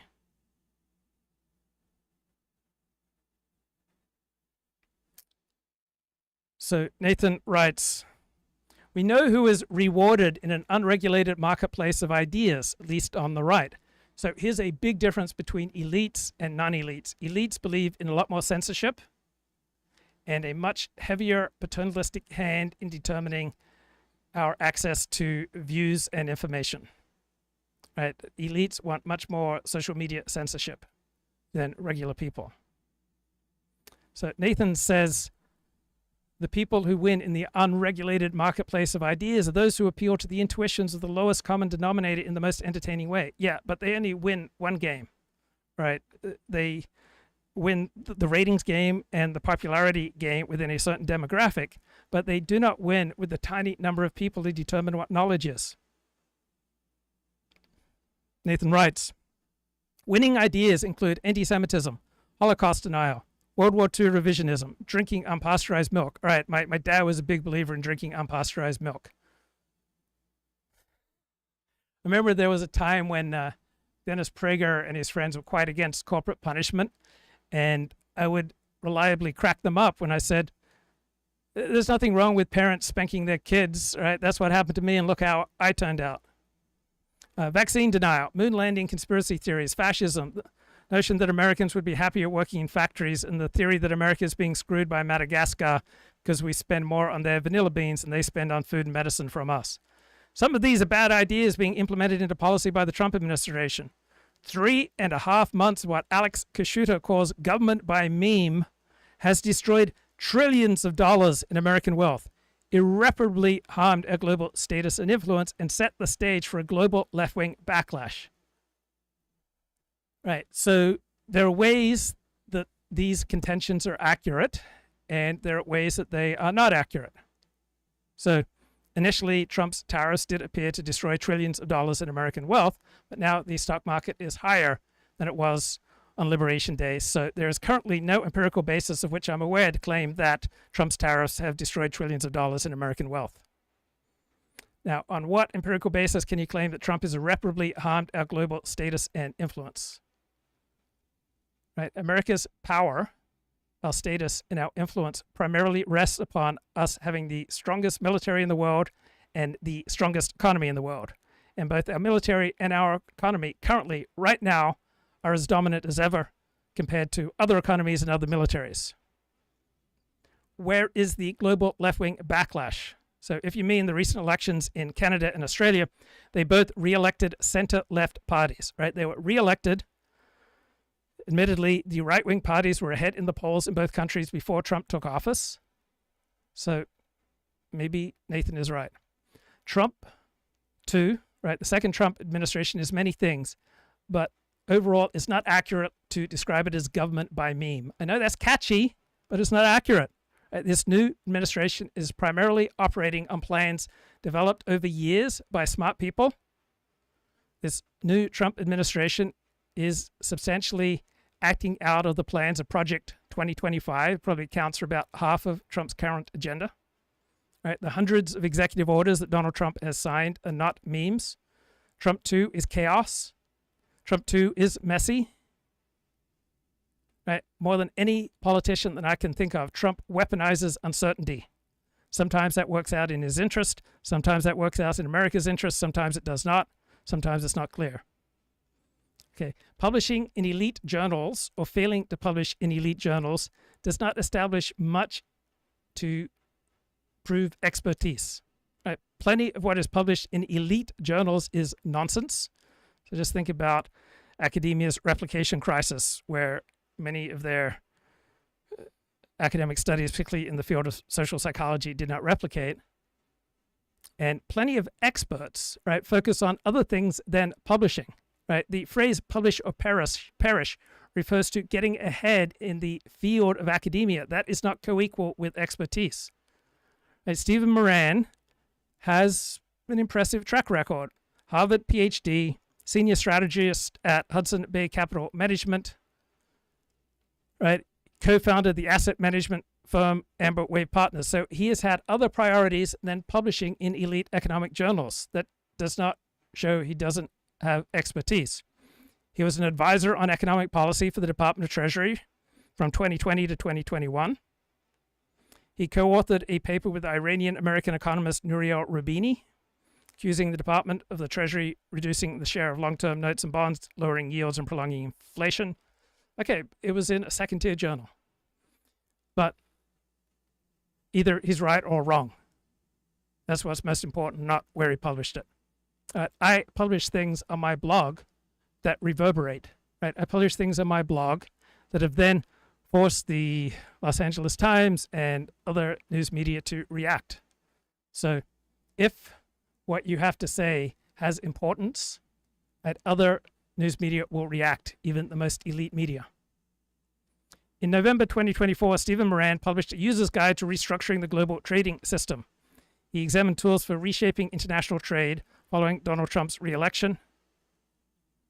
Right? And this paper might be the basis for some kind of second Trump administration policy with regard to trade. It might be the basis for some kind of Mar-a-Lago accord with regard to the value of the US dollar. So his views align with the protectionist economic philosophy of Donald Trump. He espouses the use of tariffs to reduce trade deficits and to induce currency revaluations against the dollar. And he asserts that the consensus among economists against tariffs is wrong, and he claims that most tariff models do not adequately account for trade deficits. So Stephen Moran seems impressive to me, even though he is not published in elite journals. Now, how much respect does Stephen Moran command from economists and economic elites? Not much. How much do economic elites respect Trump's Treasury Secretary Scott Bessent?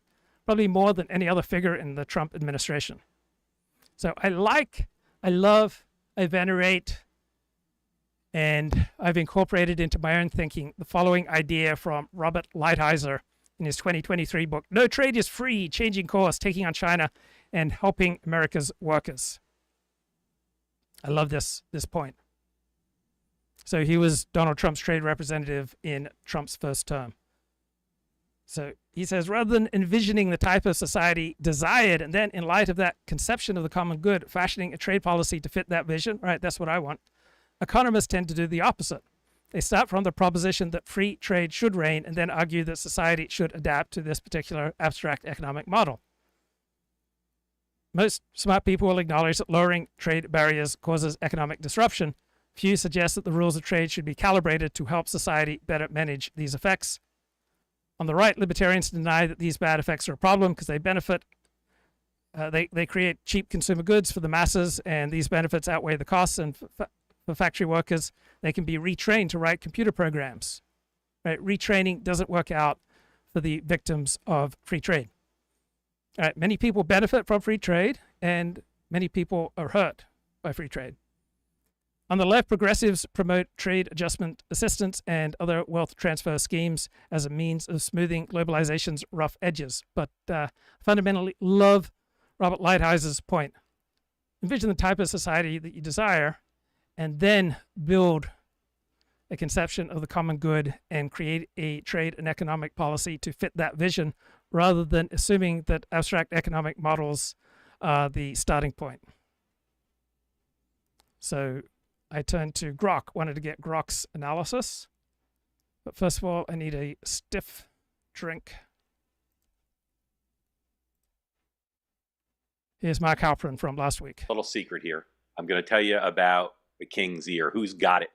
Go back to ancient history, and anytime there's a king or a leader or ruler or a president, there's a lot of palace intrigue around the question of who has the king's ear. Who gets to influence what the top person does? And of course, that's a lot about palace intrigue. It's a lot about gossip, but it's also about policy and what happens. And Donald Trump, the court of Donald Trump, is an intriguing place. There's been a lot of the conversation about who is influential right now for this president at this time. Donald Trump is misunderstood in a lot of ways. He's a very curious guy. People, I think, sometimes caricature him as not being curious. He's extremely curious. He's extremely interested in soaking up information. And like Bill Clinton, he wants a range. So extremely curious is a different way of saying high IQ. Of options. And he stays up late like Bill Clinton. And he wants to talk to people on the phone or in person to get more information. The question of who gets to influence this president is paramount. It's of interest in not just Washington lobbyists, members of Congress and the media, but governments around the world want to know who influences this president. Had a crazy example this past weekend where apparently he's met in Florida with John Voight, the actor, who suggested, well, maybe there should be a tariff on foreign films. And all of a sudden now that president is exploring that as a policy, put it out on Truth Social. To influence Donald Trump most directly, regardless of who you are, you want to be proximate to him. You want to be in his presence. So you'll see people fighting to get in the Oval Office. You'll see people fighting to get on the patio at Mar-a-Lago.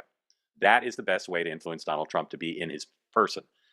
Over time, people rise and fall. That happens in all courts of all kings. But Donald Trump has shown in this term a fair amount of consistency. The people around him, with few exceptions, who have influence have stayed the same. There are some changes, and we'll talk about those. As I said, being near him is important. What's also important is if you do well on television and if there's good buzz around you. Those are extremely important to Donald Trump in terms of who has influence. I talked on two-way with...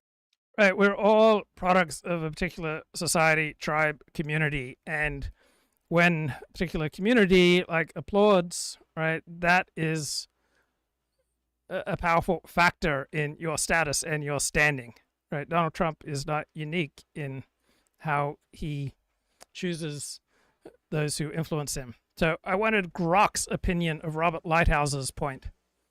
So Grok says, Lighthouser argues that economists and policymakers often treat free trade as an ideological default, assume its benefits, and justify its disruptions in job losses and communal decline. Lighthouser sees this as backward. Trade policy should serve a predefined social vision, not dictate it. Right, I think that's a strong point. So here are the strengths of his critique.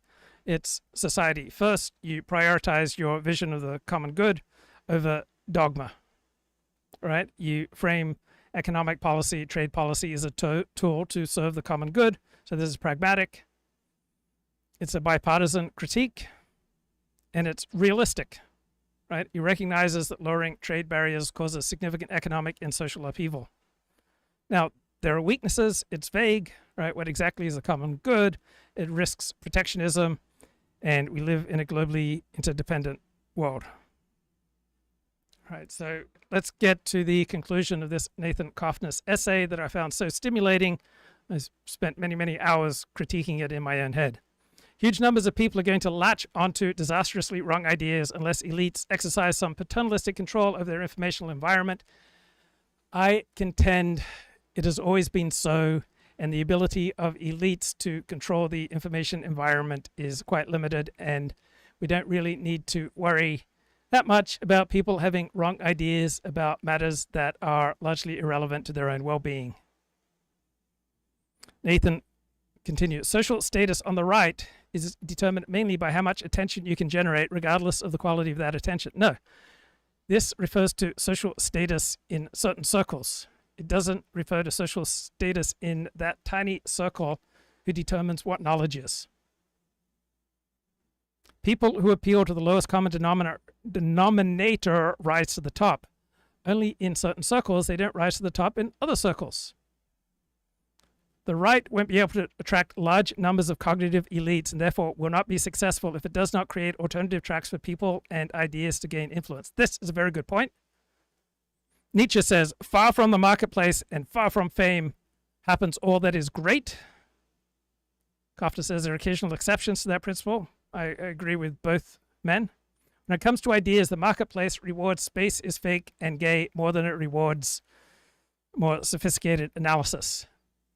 Certain marketplaces, right, low and middle IQ marketplaces reward entertaining and unrigorous podcasts, but other marketplaces, such as the marketplace of the tiny number of people who determine what knowledge is, have contempt for Joe Rogan and Candace Owens and their like. So there's not one marketplace, right? There are many marketplaces. There are marketplaces for high IQ humor and midwit humor and lowbrow humor.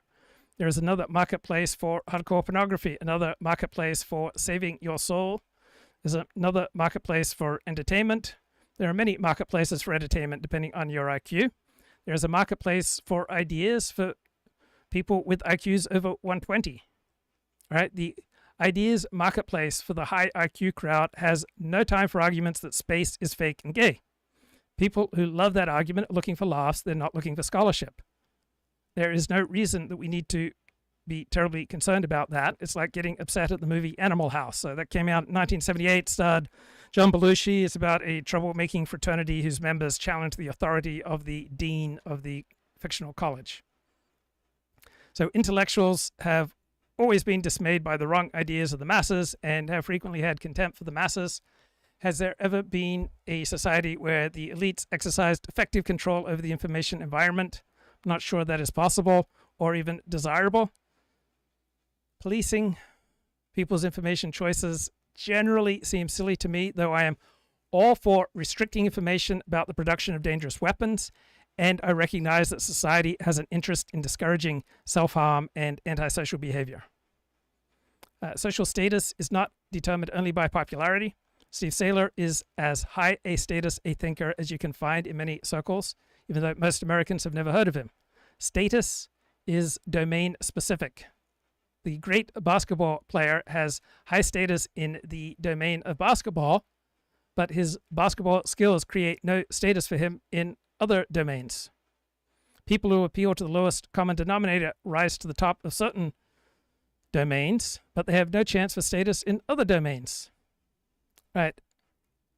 This version of Donald Trump, right, the 2024 Trump campaign and his current government has attracted, it seems to me, more high IQ support than Trump won.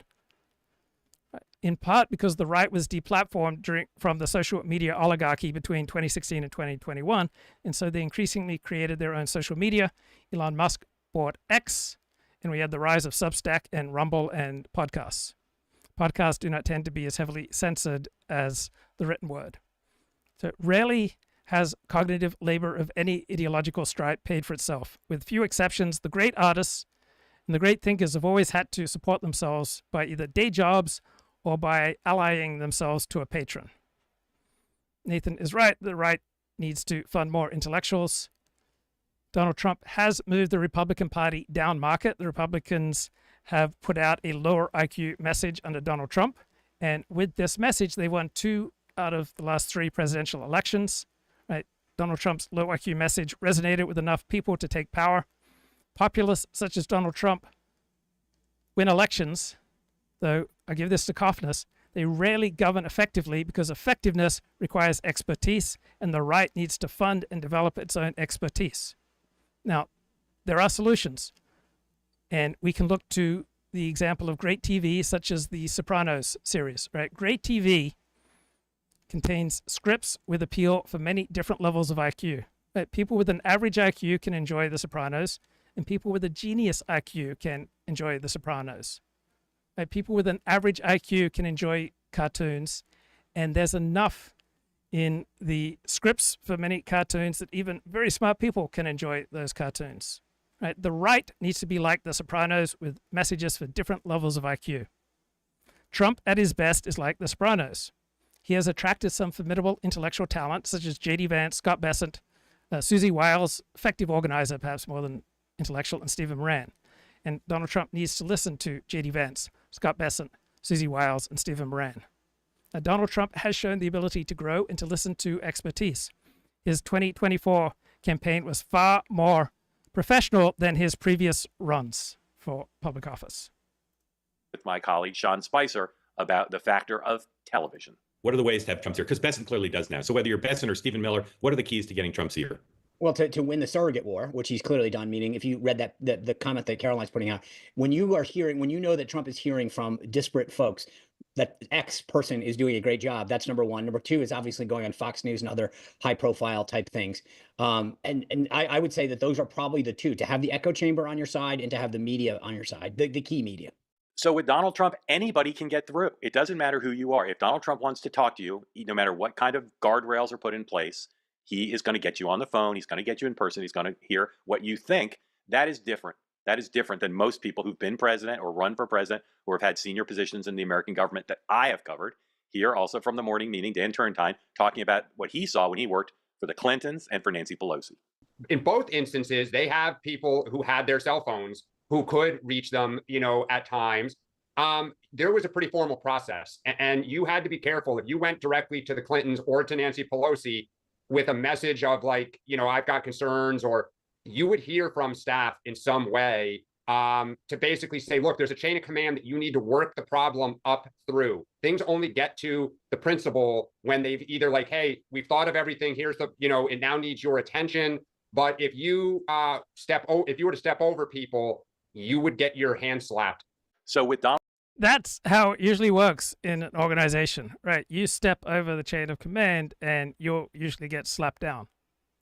All right, I asked Grok to analyze Nathan Cofnas' essay, and I spend so much time on this essay because I think it's that important, right? So strengths of this essay: has a clear thesis, it's a timely topic, right? He has a very clear central argument. Expertise is real, expertise is valuable. The public's distrust of experts who frequently failed during COVID has led to a proliferation of ignorance with significant cultural and political consequences. This is timely. This essay taps into broader debates about misinformation, trust, and authority in the digital age. Cofnas' essay has an engaging use of examples. It has a balanced perspective, makes a compelling case for the value of expertise, and it concludes by calling for institutional reform.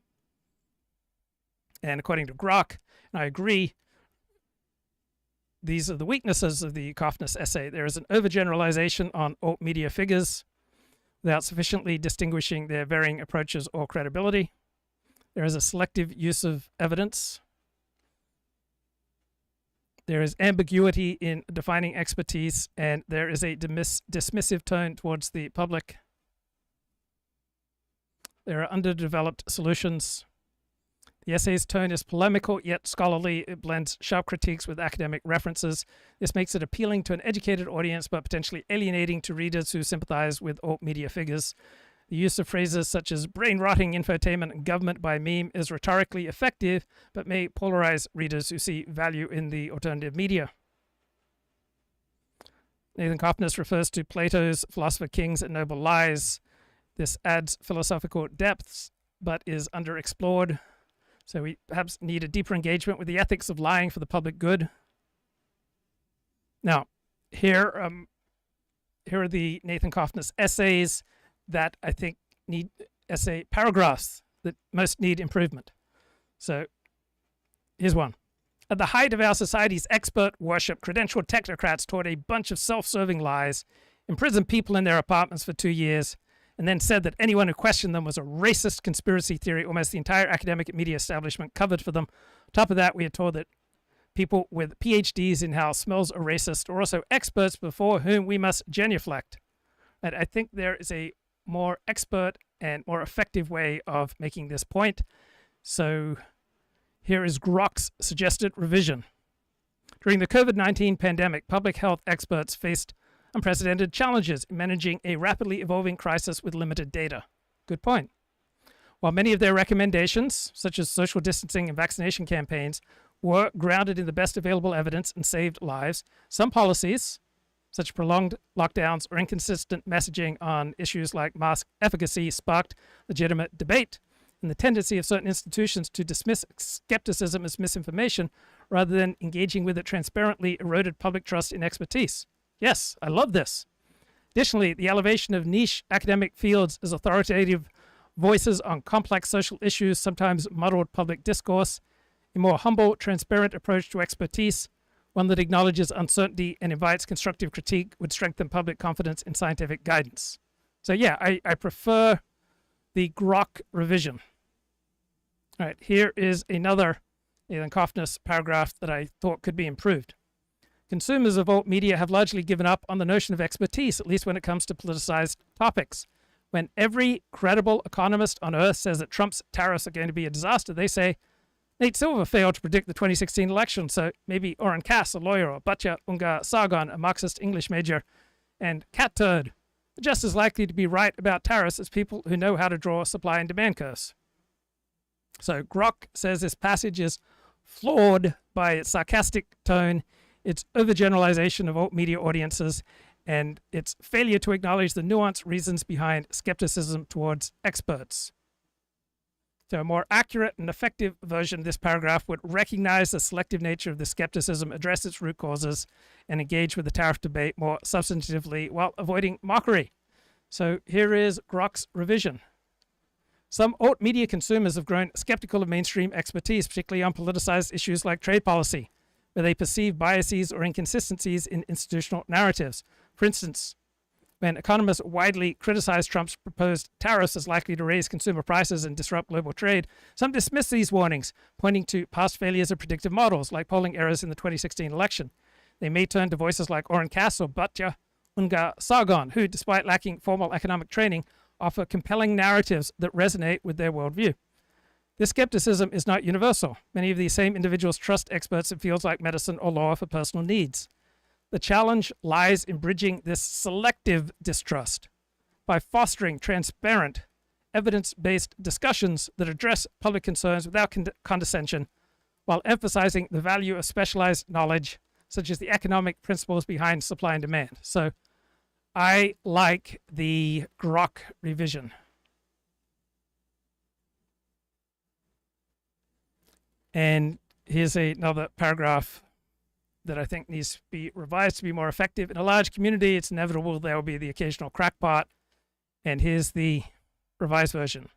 In any large academic field, a few credentialed individuals may hold outlier views that diverge from the consensus.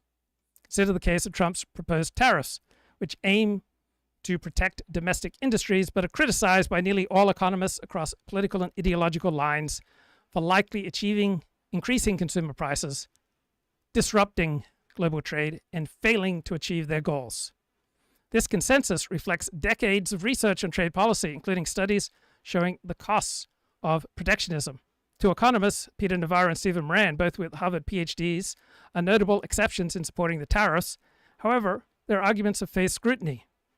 Navarro's work often lacks engagement with mainstream economic evidence, and Moran's limited publication record raises questions about his expertise in trade policy.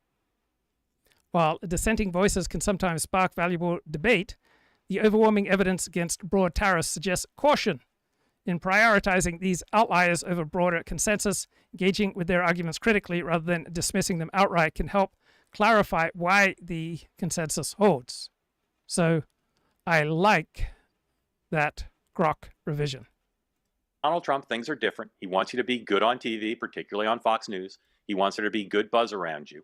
He also wants you to have the support of the MAGA movement. If there's someone who wants influence with Donald Trump who MAGA doesn't like on social media, on podcasts, it makes it hard for Donald Trump to continue to listen to them. Two people who have risen quite high in this administration already. Very influential. Vice President Vance and Stephen Miller, senior advisor to the president. I tell people all the time, if you think they're influential, figure out how influential you think they are, double it, and then be ready to add on more. There's almost no limit to what these guys are being able to do inside the government. The president talked a couple days ago about how influential Stephen Miller is in the context of being considered to be, he says, the national security advisor. Stephen Miller's at the top of the totem pole. I mean, I think he sort of indirectly already has that job. You understand? Because he has a lot to say about a lot of things. He's a very valued person in the administration. Another person who's grown in influence over the course of the administration since January is the Treasury Secretary, Scott Bessent. He has played his politics with the president, with MAGA, extremely well. He's now seen as a very effective surrogate on TV, including a lot of appearances on Fox. He's seen as having credibility with people like Steve Bannon, but also with people like Janet Yellen, the former Treasury Secretary under Joe Biden. This is a guy who understands the game. He spends time in Mar-a-Lago. He spends a lot of time in the Oval Office. He's good on TV, and he has the support of MAGA. It's got all the circumstances, all the traits you need to have influence with Donald Trump to be in the king's ear. But some people are saying maybe he's doing a little bit too much. Maybe the rule for Donald Trump is going to kick in. He doesn't like people who produce bad news, but sometimes he doesn't like people who get too much attention. There's one other group that has the president's ear, and they're people who are not used to being in the ear of anyone. They're used to having their own courts, their own posses around them. Those are the millionaires and billionaires who have become a key part of the Trump coalition. Now, some of these people are there on a regular basis. Some are in the president's ear every so often. They're first amongst not equals. Elon Musk, the richest guy in the world, he definitely has the president's ear, and he's had it for a while. But there are a lot of other folks from Silicon Valley, including Mark Zuckerberg and Jeff Bezos, who famously attended the inauguration, people like David Sachs and others who are part of this government, formally or informally, who are very much in the president's ear. Donald Trump is being guided by those folks to a very large degree, not just in terms of policy, but in terms of attitude. Most of them were not Trump supporters before. They are converts. Donald Trump, like many kings, likes converts. He likes people who've come over to his side, and he respects the fact that they're very rich and they've accomplished a lot. They have his ear. They're extremely influential, and not just on specifics, but they serve, as I understand it from talking to people around the White House. So there are tens of thousands of people like me who believe that we deserve wider influence, but we're either unable or unwilling to exercise the discipline and to do the work that is necessary to gain the influence that we think we deserve. Kip says, I would crush Cofnas at the batting cage, even with one bad eye. I would humble Halperin 11-0 in ping pong. I would smash Saylor in basketball, tennis, and swimming. Even then, 40 would swear that these nerds are more fascinating. I cannot win. Kip says the marketplace for smart people is 1/20th the size of Joe Rogan's audience, which is worth noting if one plans to capitalize on one's thoughts. It is a fool's mission 99.9% of the time to try to make money from your cognitive labor. Sure, Pew and Grok are helpful, but what would Christopher Caldwell have to say on these matters? 40 needs a what would Christopher Caldwell say bumper sticker. Imagine how many US cities would be burning if a white kid walked into the wrong tent and stabbed a black kid to death, and then the little white boy was free to walk the streets before trial. The country would be on fire. Am I wrong? Oof. Challenging. After seeing Lauren Sanchez, I think left of Jeff Bezos, his money should have insulated him. Wow, that's mean, bro. You don't see the inside. All right, Jeff Bezos sees, what's going on with Lauren Sanchez's soul.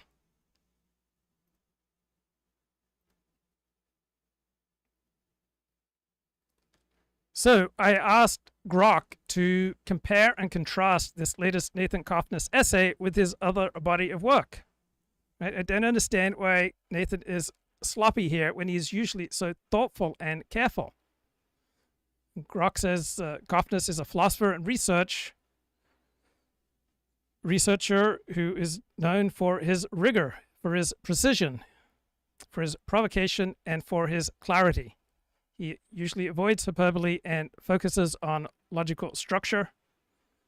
Like his other work, this essay challenges established narratives. He believes in both types of work that truth is often obscured by ideological and institutional biases. This is a work of cultural commentary like his other work, and it has a provocative tone like his other work. But there are differences, right? This essay is lighter on evidence, more reliant on anecdotes and analogies than his more academic work, doesn't cite studies or provide much data to support claims about the proliferation of ignorance or podcast influence. The term brain rot is catchy, but undefined and weakens the argument. His academic papers are dense with citations, statistical analyses, and responses to critics. The tone of this latest essay is sarcastic and hyperbolic, with phrases like magic shortcut to knowledge and face planted about 5 times in a row. This contrasts with his usually measured academic style, even in polemical essays. While usually provocative, Nathan's other scholarly and public writings maintain a formal or semi-formal tone.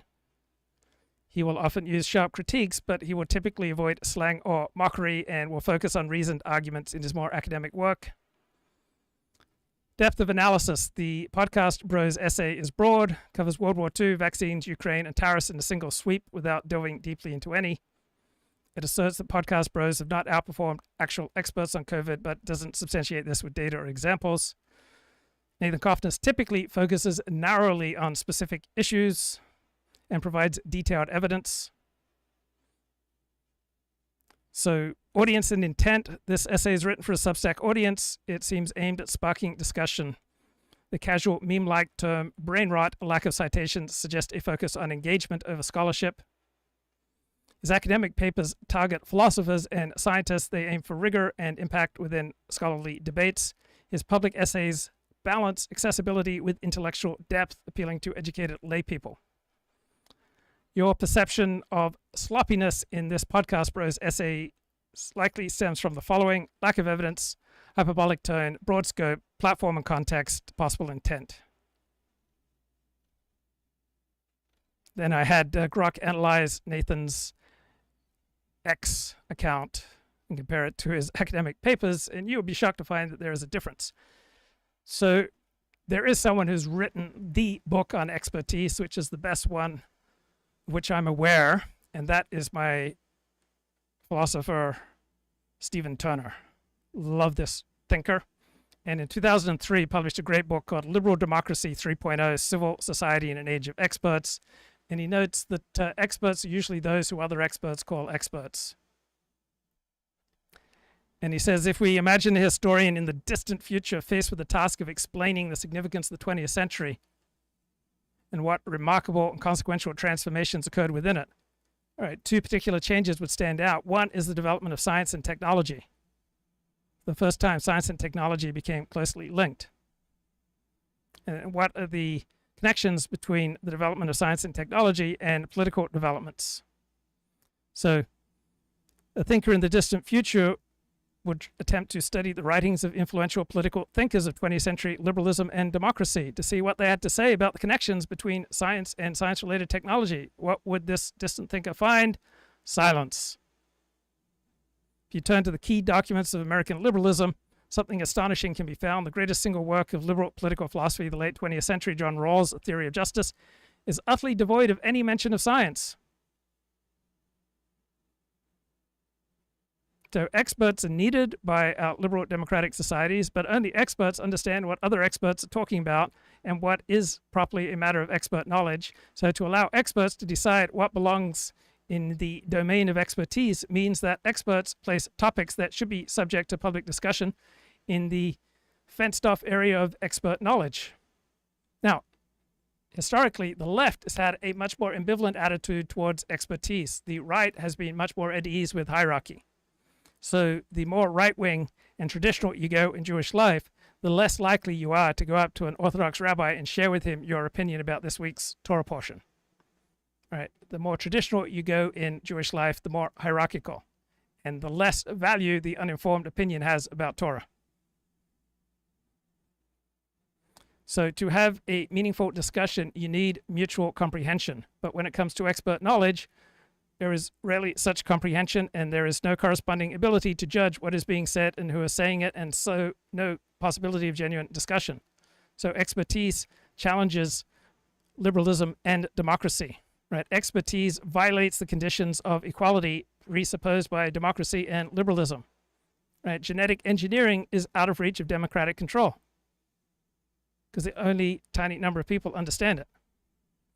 Scientific research on the genetic backgrounds of criminals is denounced as racist, and government agencies and academics have been intimidated into withdrawing support for it. Studies of race and intelligence have been attacked as inherently racist. Right, so we have denunciations that theories of intelligence, the test to measure it, and the social structures in which its predictions come true are all developed and controlled by well-off white males for their own benefit. So when it comes to these hot-button issues, the idea that science, with its mania for quantification, prediction, and control, well, then it's just merely a manifestation of racism and sexism. It's not neutral. So if the liberal state is supposed to be ideologically neutral How is it to decide what is and what is not ideology as distinct from knowledge? Now, these claims about the nature of intelligence produced another collective letter signed by a large number of experts, prominent psychologists, designed to correct what they saw as the alarming disparity between what was presented by journalists and commentators on the accepted findings of psychological research on intelligence and what psychologists with expertise in fact accepted, namely that there were persistent differences in scores. So the accepted facts, simply not known to the journalists, seem to assume that the facts fit with their prejudices. So Gunnar Myrdal is a Swedish social scientist who was funded by the Carnegie Corporation to produce a classic work of social science expertise. An American Dilemma, The Negro Problem of Modern Democracy came out in 1944. The promotion of the book was subsidized by the Carnegie Corporation. Right, there were researchers paid by Carnegie to produce reports that were given to Myrdal to write his texts, and this was all concealed. Right. Gunnar Myrdal was chosen because he was not an American. Therefore, he could not be dismissed as non-neutral. So the aims of the funders were not neutral, but they were hidden. So to treat experts as legitimate authorities requires us to engage in an act of faith, to believe that they possess the special cognitive powers analogous to charismatic leaders speaking prophetically of religious truth. Right? Scientific experts, their expertise is hidden because it only makes sense to fellow experts and to scientists who report on the experts. So the results are accepted as the sayings of the religious prophets are, as a matter of faith in the power of these experts, not as a result of the reasoning that led to the results, which are not accessible because they are not understandable. Now, to people with expertise, such as epidemiologists, the risk of contracting HIV from ordinary heterosexual contact in the United States has always clearly been rare, negligible, as contrasted with the high risk level with regard to bareback homosexual practices and IV drug use. But out of fear of political pressure from AIDS activists and the desire of AIDS activists to prevent AIDS from being treated merely as a disease of homosexuals and IV drug users, we had the CDC endorsing all sorts of false propaganda about AIDS and the possibility of contracting AIDS from heterosexual contact. So we have a respected institution, the CDC, lying, and it lies for the highest purpose of preserving the appearance of neutrality. So experts love to move all sorts of parts of legitimate political discussion out of political discussion and keep it in the fenced-off arena of experts so that they may rule. So how much of our life do we want ruled by experts? So the further you go to the left, the more you have a desire for more and more realms of life to be ruled by experts and not by political discussion. That is not generally the attitude on the right. So much of the time when you have expert pronouncements, they are not operating within their domain of expertise. All right, they are disguising what's going on. So you have climatologists selecting variables in their models, and then they analogize them to reality, and they simplified a real world, which will inevitably behave differently than their models, just as lawyers simplify complex situations to select those features of a situation which are most advantageous to their argument. And then they claim there is some kind of casuistic extension whereby we must accept their simplifications and their models and act politically on them. It's a common device of government is to say, oh, this perplexing problem, let's take it out of the realm of the political and just turn it over to the experts. As kind of a validator, if these folks believe in Trump politically after being Democrats, if these folks are endorsing what Trump is doing, his policies must make sense. It's part of why he's got confidence in his tariff policy, even though a lot of these folks previously were not big on these kinds of trade positions. And Elon Musk, of course, has been critical in that area. This reminds me of what happened during the Kennedy administration, right? You had a bunch of people who were known as, according to the very, very famous book by David Halberstam about the Vietnam War, the best and the brightest. People make the mistake in thinking Halberstam was saying they were the best and the brightest. The title was meant ironically, that while they were very accomplished, a lot of them were from academia, while they were thought to be very smart, they didn't do a good job. They did not whisper in the president's ear the right things history records about Vietnam. These current best and brightest, world-class accomplishers in the private sector, in tech and in other fields, maybe they're right. And maybe their influence in this administration will be more successful than what Kennedy dealt with and Johnson dealt with during Vietnam. But there are some people who believe that as smart as these folks are, and they're mostly men, so I'll say guys, as smart as they are, that they're not giving him the right advice, that their whispers in his ear are misguided. I talked to someone yesterday who knows many of these masters of the universe quite well. He said they really believe they know everything. You would be amazed at how little they actually know. Now, again, history is going to record what ends up happening. But these folks whispering the president's ear, policy specifics, and the validation, which Donald Trump believes in, that if these accomplished people, millionaires and billionaires, believe in him, he must be on the right track. So watch closely. We'll go forward and we'll continue to. Okay, so sometimes what the experts tell us is not really within their domain of expertise, and sometimes they have motivations that are not co-equal with the pursuit of truth and justice. So the International Criminal Court, for example, charged Israeli Prime Minister Bibi Netanyahu when they did, in significant part, to cover up sexual assault allegations against the prosecutor. Okay, the prosecutor is an observant Muslim, and he has a reputation for recklessness and impulsiveness. And he knew that he was going to be charged with sexual misbehavior. And to distract from that and to deflect that, he brought genocidal charges against the Israeli Prime Minister. So many things that big institutions do are not co-equal with truth or justice and what is right.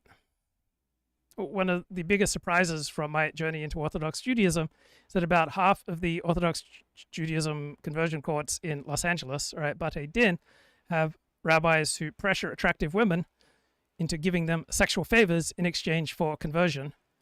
And also that about half of the highly charismatic Orthodox rabbis I've met are sexual and financial predators. So there are very solid reasons to believe that Karim Khan was abusing and raping women. And he wanted to distract from these serious allegations that have great substance by bringing charges against Bibi Netanyahu. So there are very serious criticisms to make about this new Trump administration, but repeating incantations about democracy and about free trade and about the rule of law, these are not serious critiques. This is what bothered me by the one-sided elite media reaction to Trump's tariff policies, right? The role of incantations, right? So Wikipedia says an incantation is a magical formula intended to trigger a magical effect. So judicial supremacy is not the rule of law. Economist supremacy is not co-equal with what is best for society. Judges do not get to adjudicate every decision of the executive branch. Judges, economists, lawyers, live streamers, we all need to stay in our lane. Right? There is not one overarching narrative for all of life. Law is not the sole standard for executive action or for military action. So if you are losing an argument with the glib, right, just accuse your opponent of being reductive, right, reducing things just to democracy or to liberalism or to expertise or to authority or to free trade or to the rule of law. Right? The world is so complex that to have any kind of discussion or to create any kind of predictive or explanatory model, we always have to reduce variables. So to charge your opponent with being reductive is always going to be accurate. Another useful prompt for clear thinking is asking, what then? Or so what? I subscribe to Compact Magazine. I shelled out $90 for a year's subscription to Compact Magazine just so I could read a few essays by Christopher Caldwell.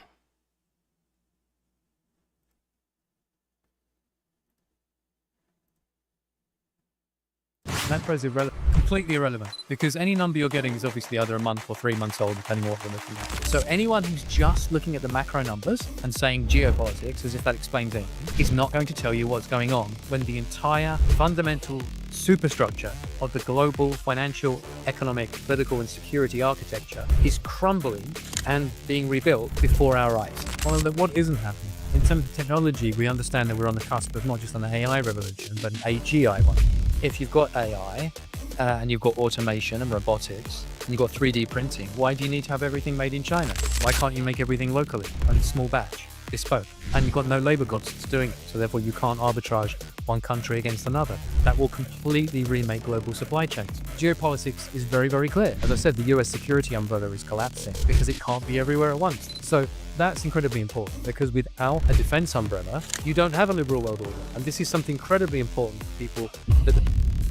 Michael Every, Rabobank's global strategist. The economists understand. If you've got AI, and you've got automation and robotics, and you've got 3D printing, why do you need to have everything made in China? Why can't you make everything locally, in small batch, bespoke? And you've got no labor costs doing it, so therefore you can't arbitrage one country against another. That will completely remake global supply chains. But whoever is the first mover to get that, that first effect going, if everything is clustered here, they'll have the benefit of it, because it's expensive to change and people don't like changing. It's why people stick with their bank account rather than shifting from one to another, etc., etc. Psychology has proven that. Okay, so that's technology. That's itself already incredibly disruptive. Geopolitics is very, very clear. As I said, the US security umbrella is collapsing because it can't be everywhere at once. The US cannot fight a war in Europe and in Asia and in the Middle East, and is threatened in all three. It can beat any one of those countries, you would think, in a certain field, but it couldn't beat all three together. For example, it couldn't beat Iran and Russia and China. Or if it did, it would be at incredible cost. And then who would rebuild faster? People don't think about that. They talk about the fact that, okay, yeah, the US could win that war. Fine. At what cost? And then look at its industrial capacity. How quickly could it rebuild for round two? And why would there not be round two? Why would those countries say, oh, we've been defeated, now we'll stop forever? Rather than, we know we can rearm faster than you, we're going to come back, which is what happened between World War I and World War II. Why would that not happen? So that's incredibly important, because without a defense umbrella, you don't have a liberal world order. And this is something incredibly important for people that the Swiss used to understand, because of course you've still got conscription in Switzerland, and you've got mountains all around you. And you have perhaps what is the correct hedgehog approach to the world. We're a indigestible, porcupine that no one else can step in and snuffle up. But most of the rest of the world is a delectable feast, just sitting there, offering nothing but treats for anyone who wants to try and take it. So who's protecting you? Do you have an army? No. Do you have a big enough one? Probably not. Enormous implications right the way across, the economy and markets. So that's one area to look at. Another one, of course, I mentioned demographics. Demography is collapsing in most parts of the world. We are vastly below replacement rates in fertility in nearly every developed economy. And in North Asia, it's staggeringly low. Like South Korea, if you project forward the current level of births in South Korea, which is very hard to change socially once it becomes entrenched, by the end of this century, there's going to be hardly any South Koreans at all. So right now they have this boy band and girl band based hip culture. You don't have to be much of a dot projector to see that by the time, your grandchildren are looking at popular culture, there'll be a group of pensioners. South Korea will be famous, for its wheelchairs and its Zimmer frames and its empty landscapes with denuded of people. So that's happening. And of course, in the West, the balancing act for that has been mass immigration. Now, I'm not going to get into that because it's very controversial and I'm not being normative, but I think you'll be blind not to see it's highly controversial. And it comes with very, very polarizing political viewpoints, which are splitting society and having a major impact on elections. And that's where we are now. Let's go down the line 10, 15 years, where will we be?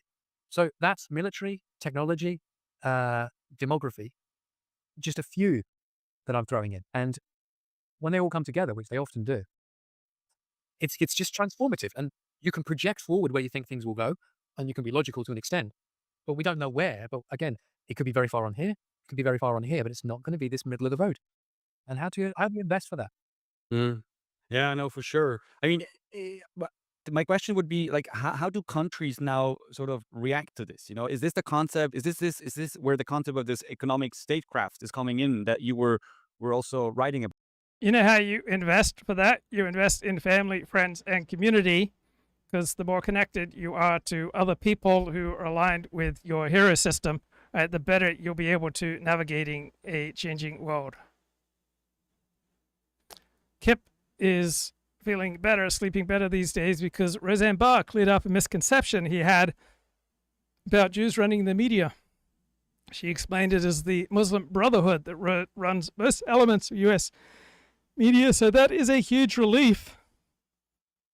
And our brother Kip slept great last night. So glad to hear. All praise to the truth. Free at last, bro. You are freed from your misconceptions. Okay, guys, the rule of law. Did you hear that Donald Trump poses the single greatest threat to something called the rule of law? Did you know that his second administration is abusing our legal system and abusing federal courts and violating the rule of law? When the Trump administration withholds billions of federal dollars from Harvard University, guys, that is violating the rule of law. When Donald Trump shuts down USAID and the Voice of America, you guessed it, violating the rule of law. You don't want to violate the rule of law, do you? Banning men in female sports, violating the rule of law. Refusing to extract Kilmar Abrego Garcia from the Salvador prison to which he was mistakenly deported, violates the rule of law. Now, Donald Trump's not the only one in the advanced world violating the rule of law. Please be aware that right-wing populists with power in Poland, Hungary, Germany, France, and Italy are a threat to the rule of law. Right? And the rule of law means democracy. So we must have independent, unelected intelligence agencies with the ability to do any type of surveillance they want, to then declare that this political party, it may well be the Alternative for Germany, it may well be Germany's most popular political party, but guys, it's a threat to the rule of law.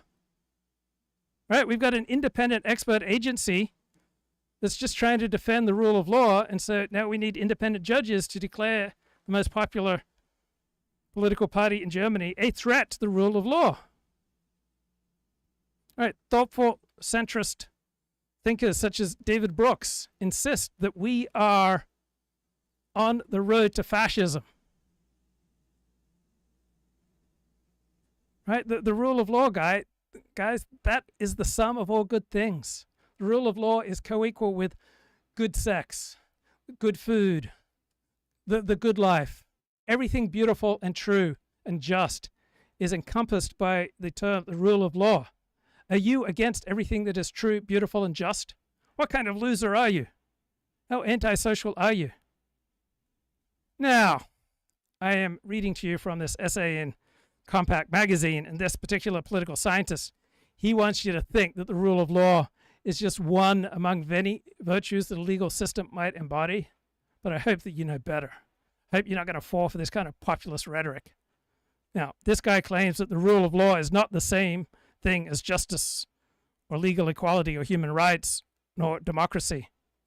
Guys, you understand, don't you, that when independent judges overrule the acts of legislatures, when they overrule referenda passed by the overwhelming majority of the people, right? That is the most democratic thing you can do, to overrule democratic decisions. Right? Don't buy into this populist rhetoric that the rule of law is some kind of empty slogan fit only for an editorial page.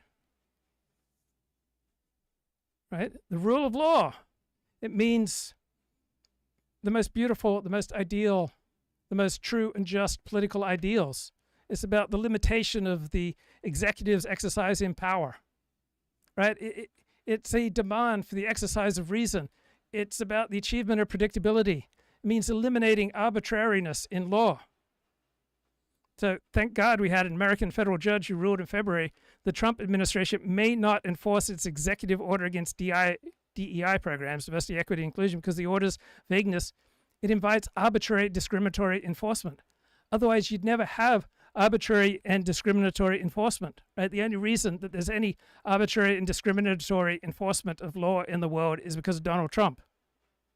At Harvard University, thank God for the courage of the good people at Harvard.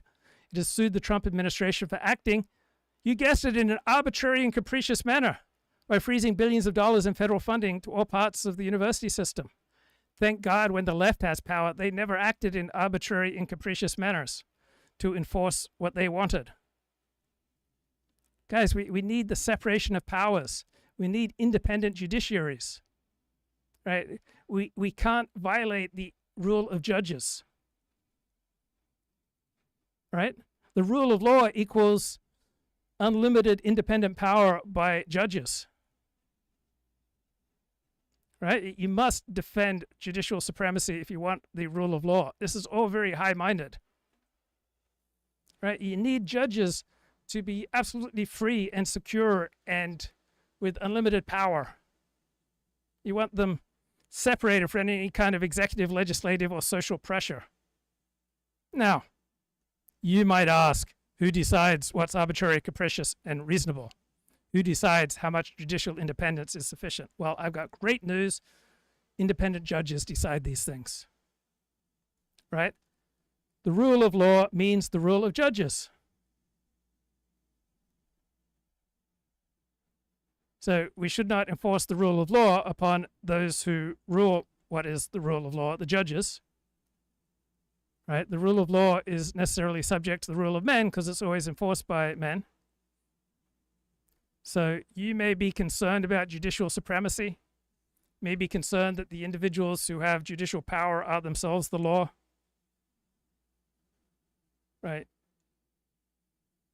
You may be concerned that they'll invent new rights and invalidate other rights and invalidate the overwhelming democratic consensus of the people.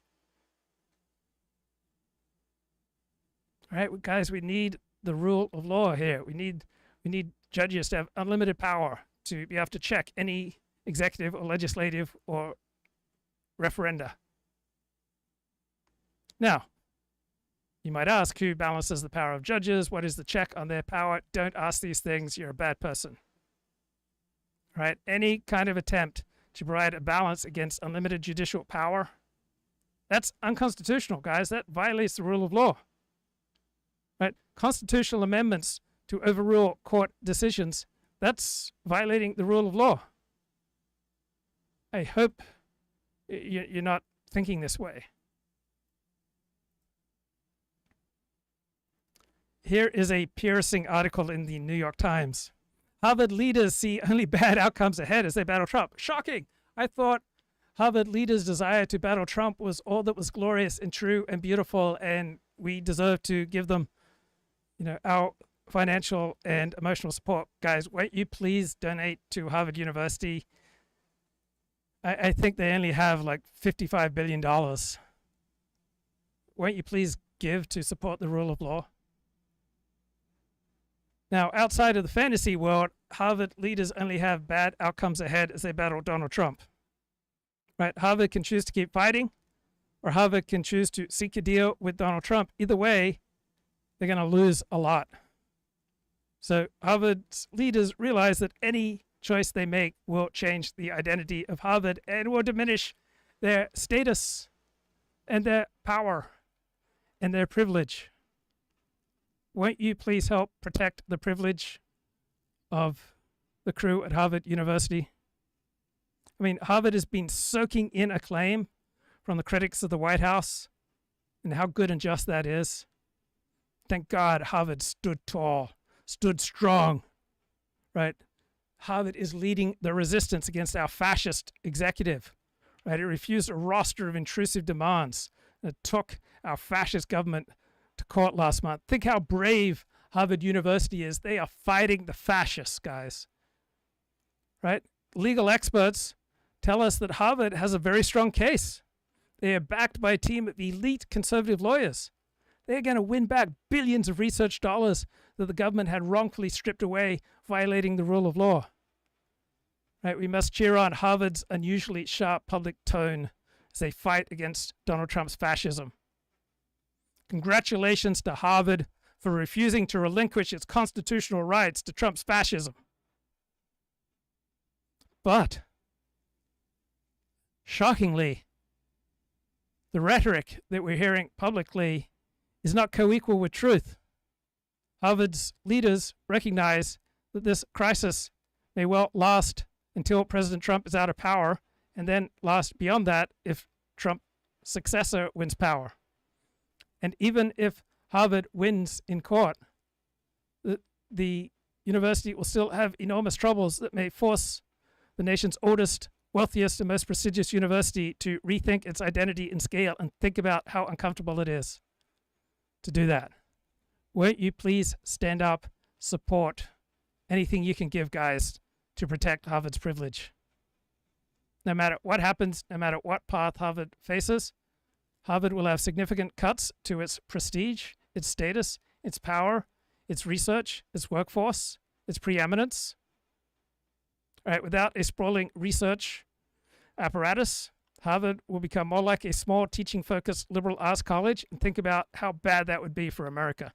Think how that would hurt our plumbers, our auto workers, our people who work for insurance companies, how devastating they would feel if Harvard lost power, status, prestige.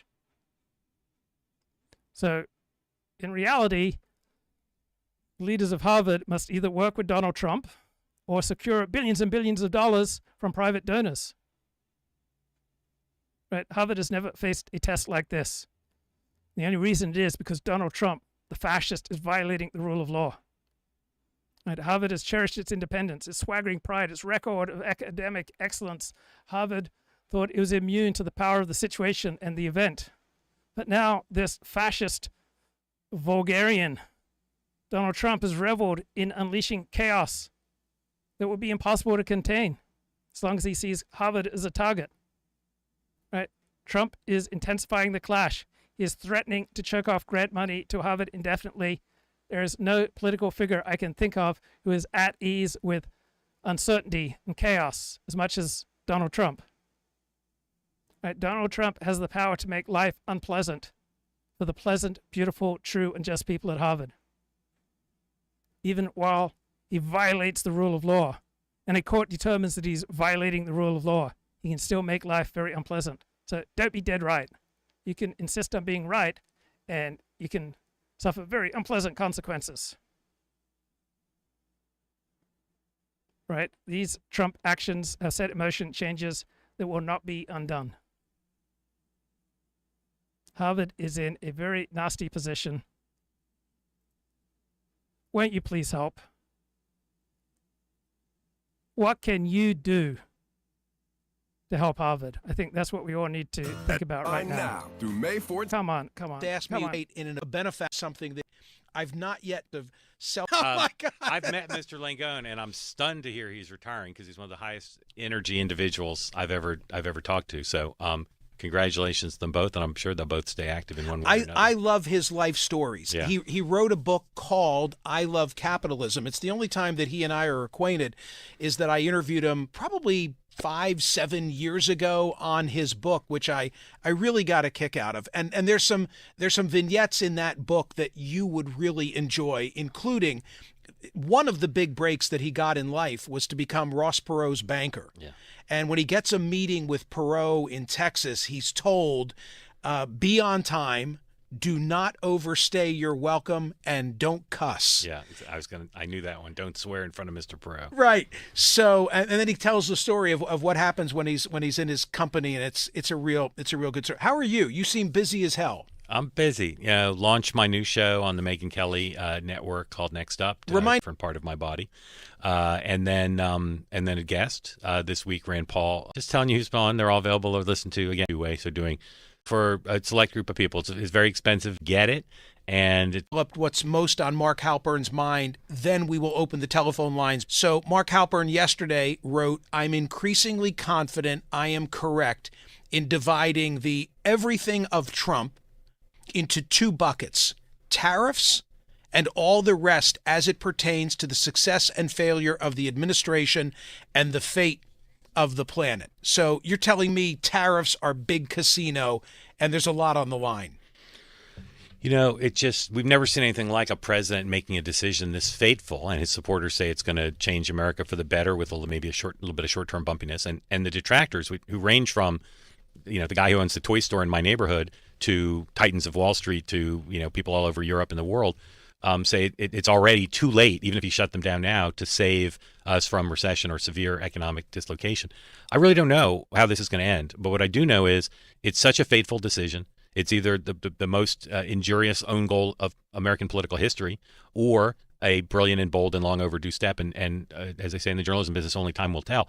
But the markets right now, I think to a large extent because of Secretary of Treasury Scott Bessent and his ability to calm the horses, they're up today. They've been up for a while. The market's back to where it was before he did all this. It's not the only indication of the problem. And the ports in California and elsewhere are very worried about the loss of business. But it's just, to me, as big as Ukraine, Russia is, as big as Iran is, as big as the tax bill is, to me, it dwarfs everything else. Not just in terms of shaping the political health of Donald Trump, his legacy, but the fate of the planet, I think, hangs in the balance for not a natural disaster, not a pandemic, not a war, but something Donald Trump very purposely set in motion. Yesterday, I was watching a live feed from the port of Los Angeles, and they showed a cargo ship, and the reporting was that it was 50%, I think that was the figure, empty. In other words, that which was on that ship was largely non-existent. What happens when people start going into their local retail establishment of choice? I was just making reference to Home Depot, and see empty shelves. It's a great question. I talk to a lot of consumers. I talk to a lot of retailers and some of the big box folks, and it's not really clear. I think one of the weirdest things the president's ever said, which he said 3 times, which a version of, you can have $3 and not 30 and they might cost more. This is not a country that reacts well to being told you have limited choice. You have limited consumer choice. And the pandemic cuts both ways, as far as I can tell. Again, this is not based on data, just my impression. On the one hand, people are used to, because of the pandemic, seeing empty shelves in this country. They're used to having to buy an alternative or do without. So maybe it'll just be like, okay, this is another round of that. We know how to do it.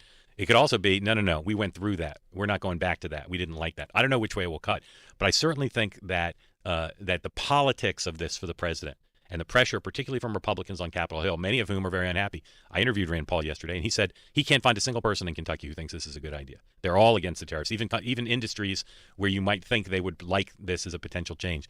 So if the shelves are empty in Kentucky, if there's no Christmas toys or 4th of July fireworks or Thanksgiving stuff that people want, I can't imagine the politics don't change pretty fundamentally. I can't imagine the president doesn't come under more pressure.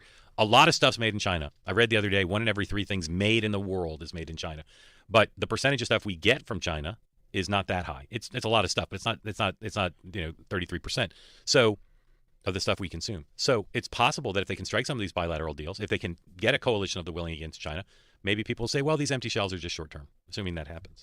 It's amazing how even-handed and rare Mark Halperin's even-handed reaction is to Trump's tariffs. For words, I don't totally get Trump myself, but part of why at some point I'm going to need to write a book about him is there is just a massive vacuum for current affairs and history to have him actually illuminated accurately. That's going to be surprising to many people who say we hear and see too much of Trump, but you're making a different point. For all that we see of him, you're saying what? We do see and hear too much of him, but almost nothing I read or hear on television about him matches my experience with him. It matches it. It's not 100% off, but it's so incomplete as to be wrong.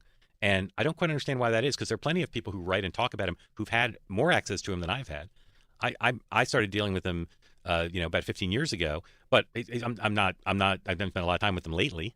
But I just know from knowing him a little and from knowing people who know him, there's a lot of things about him that are just not captured in most of what's written about him publicly. And you think about like great writers like Tom Wolfe. When he wrote a character, you felt you understood that character. You felt it was a 360, to borrow the phrase from one of his books, a man in full. You understood the person in full.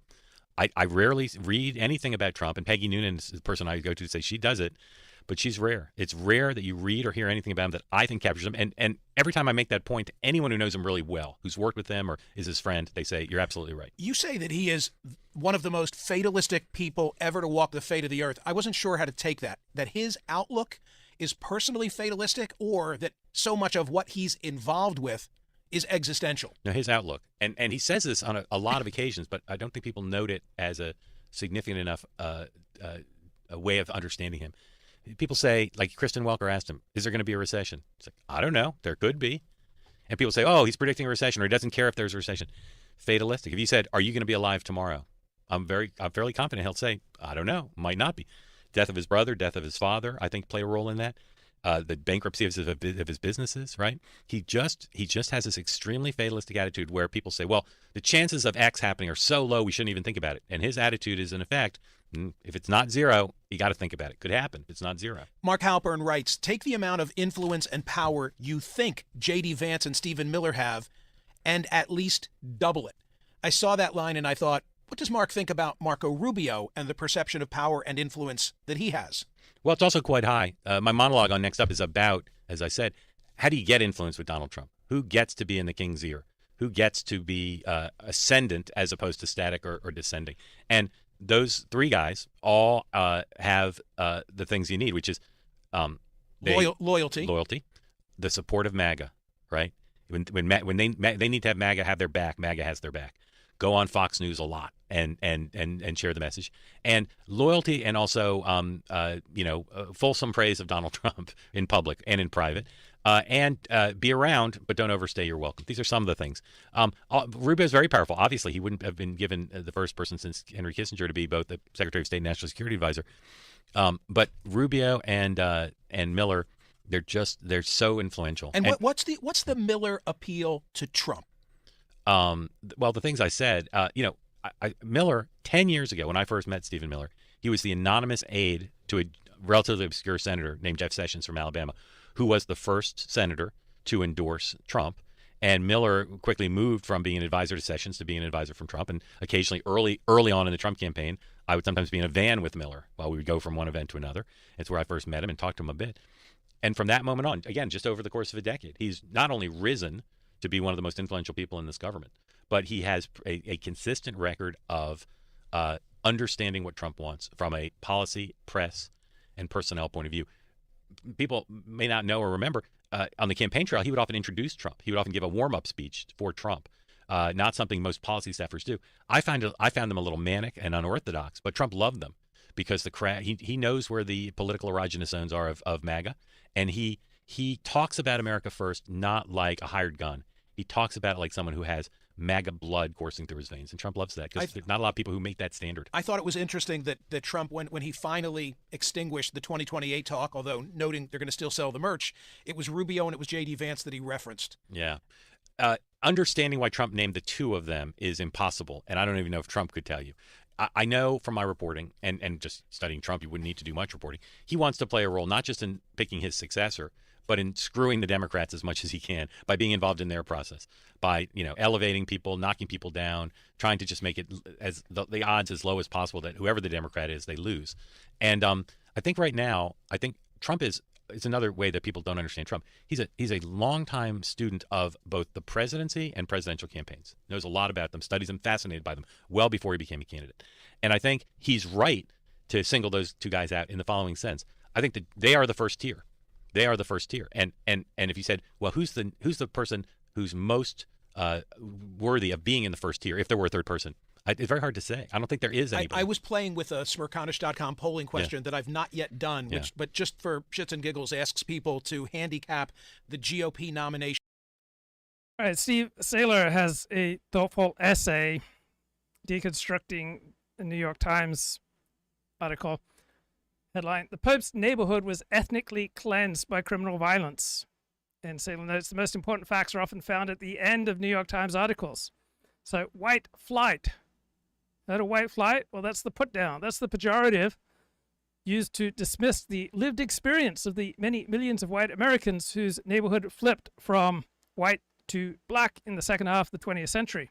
Just like Pope Leo XIV's hometown of Dalton, Illinois, just across the city line from Chicago. Now, the implication of this term, white flight, is that it is these false, hallucinatory stereotypes about black crime and disorder in the schools. This caused bigoted, racist whites to pointlessly flee geographically convenient urban locations for the soulless suburbs. Now, white flight is not gentrification. Right? Both white flight and gentrification are very bad things. White flight is when white people leave a neighborhood. Gentrification is when white people return to a neighborhood. Both are bad. All right? Gentrification means predatory white people are moving into black neighborhoods. All right, neighborhoods that belong to black people. These are the rightful homelands of black people. Right? And now white people are moving into their rightful territory. That is bad. It's also bad for white people to leave a territory. anything that white people do is evil. Right? The New York Times likes that the new pope is pro-immigration. So they don't want to demean what happened to his community by calling it white flight. Now, the alternative term of ethnic cleansing would never come to mind. Remember, ethnic cleansing is the worst thing ever, unless it's done by certain groups, then it is excellent. So New York Times reporters are pretty good at their jobs. They like to include important facts in their articles, even if they might upset subscribers. But the marketing department knows that the New York Times' 11 million paying subscribers tend to value highly having their pre-existing worldviews about who are the good guys and who are the bad guys affirmed. So marketing and the newsroom have worked out a modus vivendi. They've worked out a deal. The reporters keep subversive facts out of the opening paragraphs of their articles, but then they are allowed to slip them in toward the end after most subscribers have become pleasingly bored and moved on to another article. So I consistently notice any news article that might be good for Trump supporters tends to be written in the most boring style possible, while articles that are the most devastating to Trump and his supporters tend to be written in the most exciting way possible. So have you blokes heard about Gary Stevenson? Right, Gary Stevenson, he is the people's economist. Familiar is that he has a YouTube channel called Gary's Economics. He also has a popular trade book, which came out last year called The Trading Game with Penguin Books. Okay. And that book documents his time as a FX trader or some variety of foreign exchange trader in the city, in London. Right. He was, in the beating heart of the financial district. And he had a career, he made a whole bunch of money, and then he left it. And now he's kind of talking about, wealth inequality, rich people hoarding money and the problems it causes and whatnot. So it's a little bit like a whistleblower. But thank God somebody is finally talking about these important topics.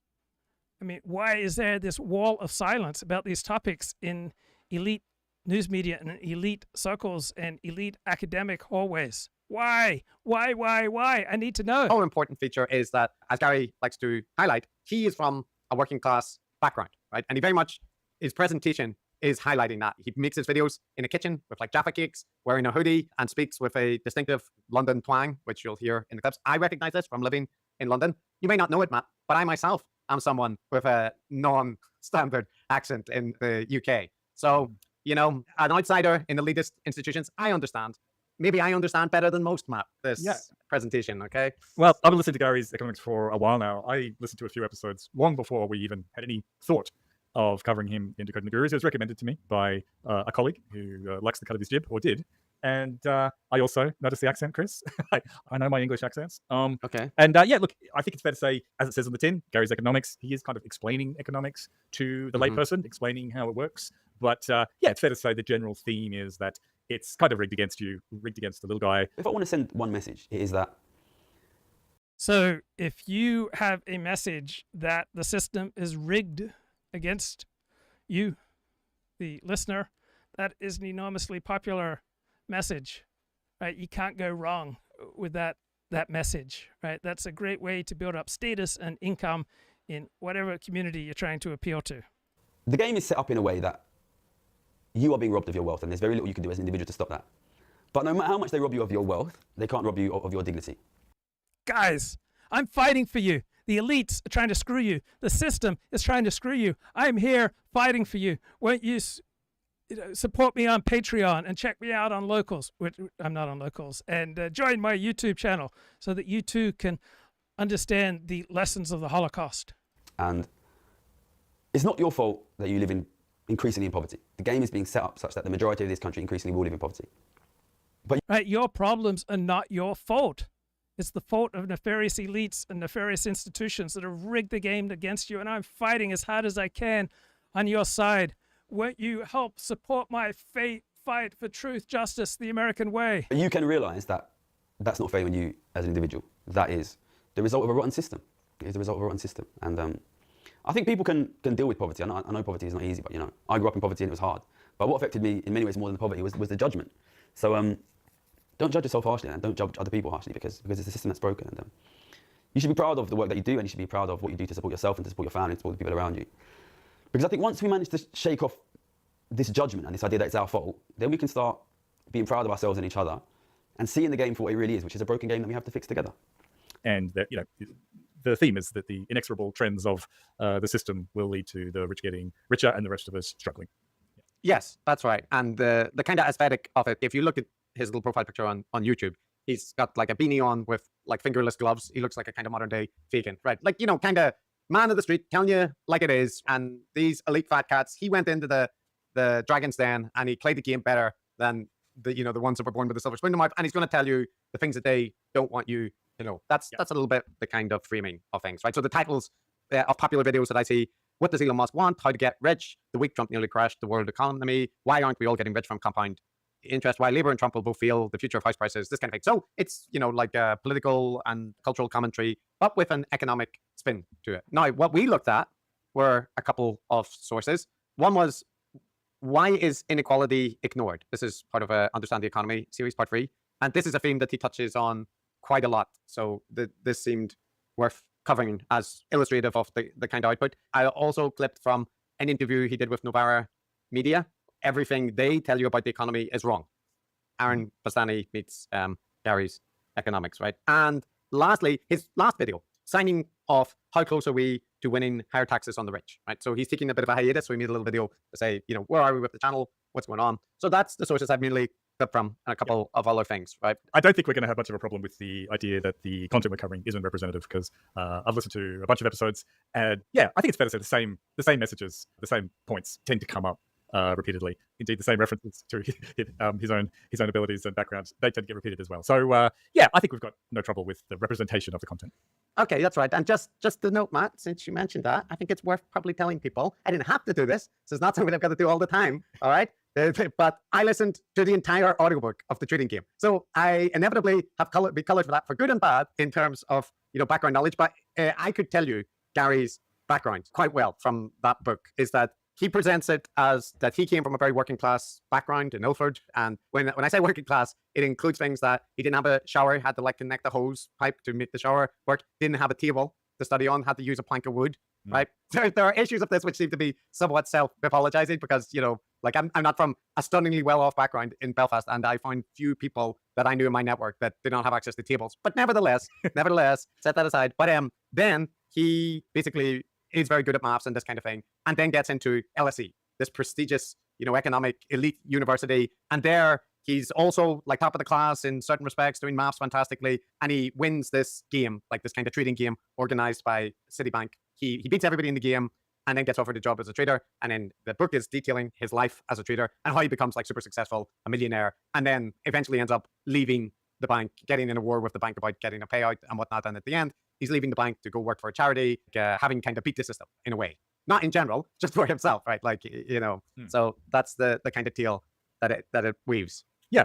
And in his podcast material, he makes a bunch of points, but there are two ones that are recurrent that at least came up an awful lot in all of the ones that I listened to. One of them is advocating for wealth tax on the rich, so an annual 1% wealth tax on people that have, and the threshold varies, but he's mentioned £10 million and £20 million, I think, as the wealth threshold to trigger that wealth tax. So that's one thing he advocates for. The second thing he tends to focus on is house prices and housing affordability. And he's pretty consistent in blaming housing affordability on the very rich, buying up all the assets and driving up the cost of assets. So there might be other ones that you've noticed, Chris, but those are the two big ones that I recall. Yeah. I just remembered as well, Matt, that there was one thing I wanted to say before we started, because I think this is important to flash up at the beginning, right? So if you take Gary's overall message to be wealth inequality is bad, we should try to make the ultra rich pay more taxes, right? Give them less ways to avoid ferreting their tax off the tax havens or putting it into properties or whatever the case might be. Close the loopholes. I think there are very few people, especially of the left-wing persuasion, who will have any issue with that general premise. Right? I certainly don't. Inequality is a problem, completely agree. And the wealthy finding ways to stop them avoiding, engaging in tax evasion, great. I'm totally on board with that. So this is one thing that I want to mention. It's people often seem to make this mistake of assuming that if someone is talking about a genuine issue, and they are saying this is a problem, right? It could be addiction, it could be gambling, it could be political polarization, whatever it is. That if you look critically at them or you have things to say, that means you're dismissing that the problem they're discussing is real. And you're trying to attack that idea. And just to be clear, no, those two things are separate. the problem can be very real. Even the solution can be correct or like viable or whatnot. But that does not mean that the person doing it, that like if you're critical of them, that therefore you are, you know, attacking that basic idea. And that's important because people like Russell Brand in the past, various other people, Brett Weinstein does it, but like all of our gurus essentially try to wrap themselves in this cloak that they are doing things for, you know, very good motives. They're talking about important issues. And like, I think people get it with Russell Brand, for example, because he's an extreme example. But like Russell Brand, he is also talking about, you know, wealth inequality or addiction or whatever. But if you're critical of Russell Brand, it doesn't mean that you are dismissing that there's anything to be talked about with corruption or wealth inequality or so on. Okay, I just want to flag that up. Yeah. Well, I could put it in slightly different terms, actually. So first of all, just to sign on that kind of putting your priors or, you know, biases on the table, I'm the same as you. I think the distribution of wealth is much too skewed at the moment. I think that the you know, wages have been stagnating for decades relative to other forms of income, and that is a serious problem. So I'm in favor of reducing wealth inequality across the board. I'd probably go further than Gary, actually, because he tends to focus on like the top 1%. And I think actually you can look at the distribution and the curves and you'll see that there's an awful lot of wealth inequality where the meaty part of it is actually in the top 10 or 15%, not just like, so it's easy to pick on a very small outgroup, and nobody likes billionaires. Come on, at least of all us, right? But actually it's a bit more uncomfortable when you start talking about, you know, more the upper middle class or Now the other thing too is housing affordability. I also think is a major problem. Again, almost everyone agrees with this, right? These are normal things. So but that is not to say that the arguments for the diagnosis of the problem, as in what's causing it, or the arguments in favor of certain actions to remedy the problem are necessarily good, right? Think about a student writing an essay saying that democracy is good, right? They could still write a very, very bad essay, putting a bunch of bad arguments to support that thesis. So yeah, it's just an important distinction for people to wrap their heads around. Yeah, two separate things, but often not, it appears. And in general, the last thing I'll say is that, you know, I'm not an economist, Matt. I don't play one on TV. I don't claim to have much knowledge of economics. I do, however, know stuff about like guru rhetoric and academia and discrimination towards people with non-standard accents and this kind of thing, elitism in academia. So that stuff I can speak to, but you know, the specific economic stuff, I'll leave more to you or other people, because you're someone with an interest in those topics, right? Yeah, I have an amateur's interest in economics, just like I have an amateur's interest in history. And you know, we're not talking extremely technical arguments here, as we'll see. Let's see. We'll see. Let's see. Okay. Well, all right. So first clip, this is a refrain that you hear a lot in Gary's content, and it's about economists and what they don't talk about, okay? What they're missing. Okay, so the first reason economists don't talk about inequality is because of the way economics is taught at universities. So for those who don't know, I studied maths and economics at the London School of Economics for 3 years for my undergrad, and then I did a 2-year master's in economics at Oxford. So I've spent 5 years at elite economics departments learning economics. And I think it's important to understand the way that economics is taught at universities nowadays. So the first thing to say is, and I think this will surprise a lot of people, in economics departments, we don't talk about the housing crisis. We don't talk about why housing is unaffordable. We don't talk about falling living standards. We don't talk about why wages are falling, why it's hard to get a good job. There's right-wing populism and left-wing populism. This is a left-wing populist approach. Why big cities are expensive, why things like energy and food are increasingly expensive. All right, so it's emphasizing how the institutions and how the game is rigged against your average bloke. These kind of big economic problems of our time are basically not discussed at university.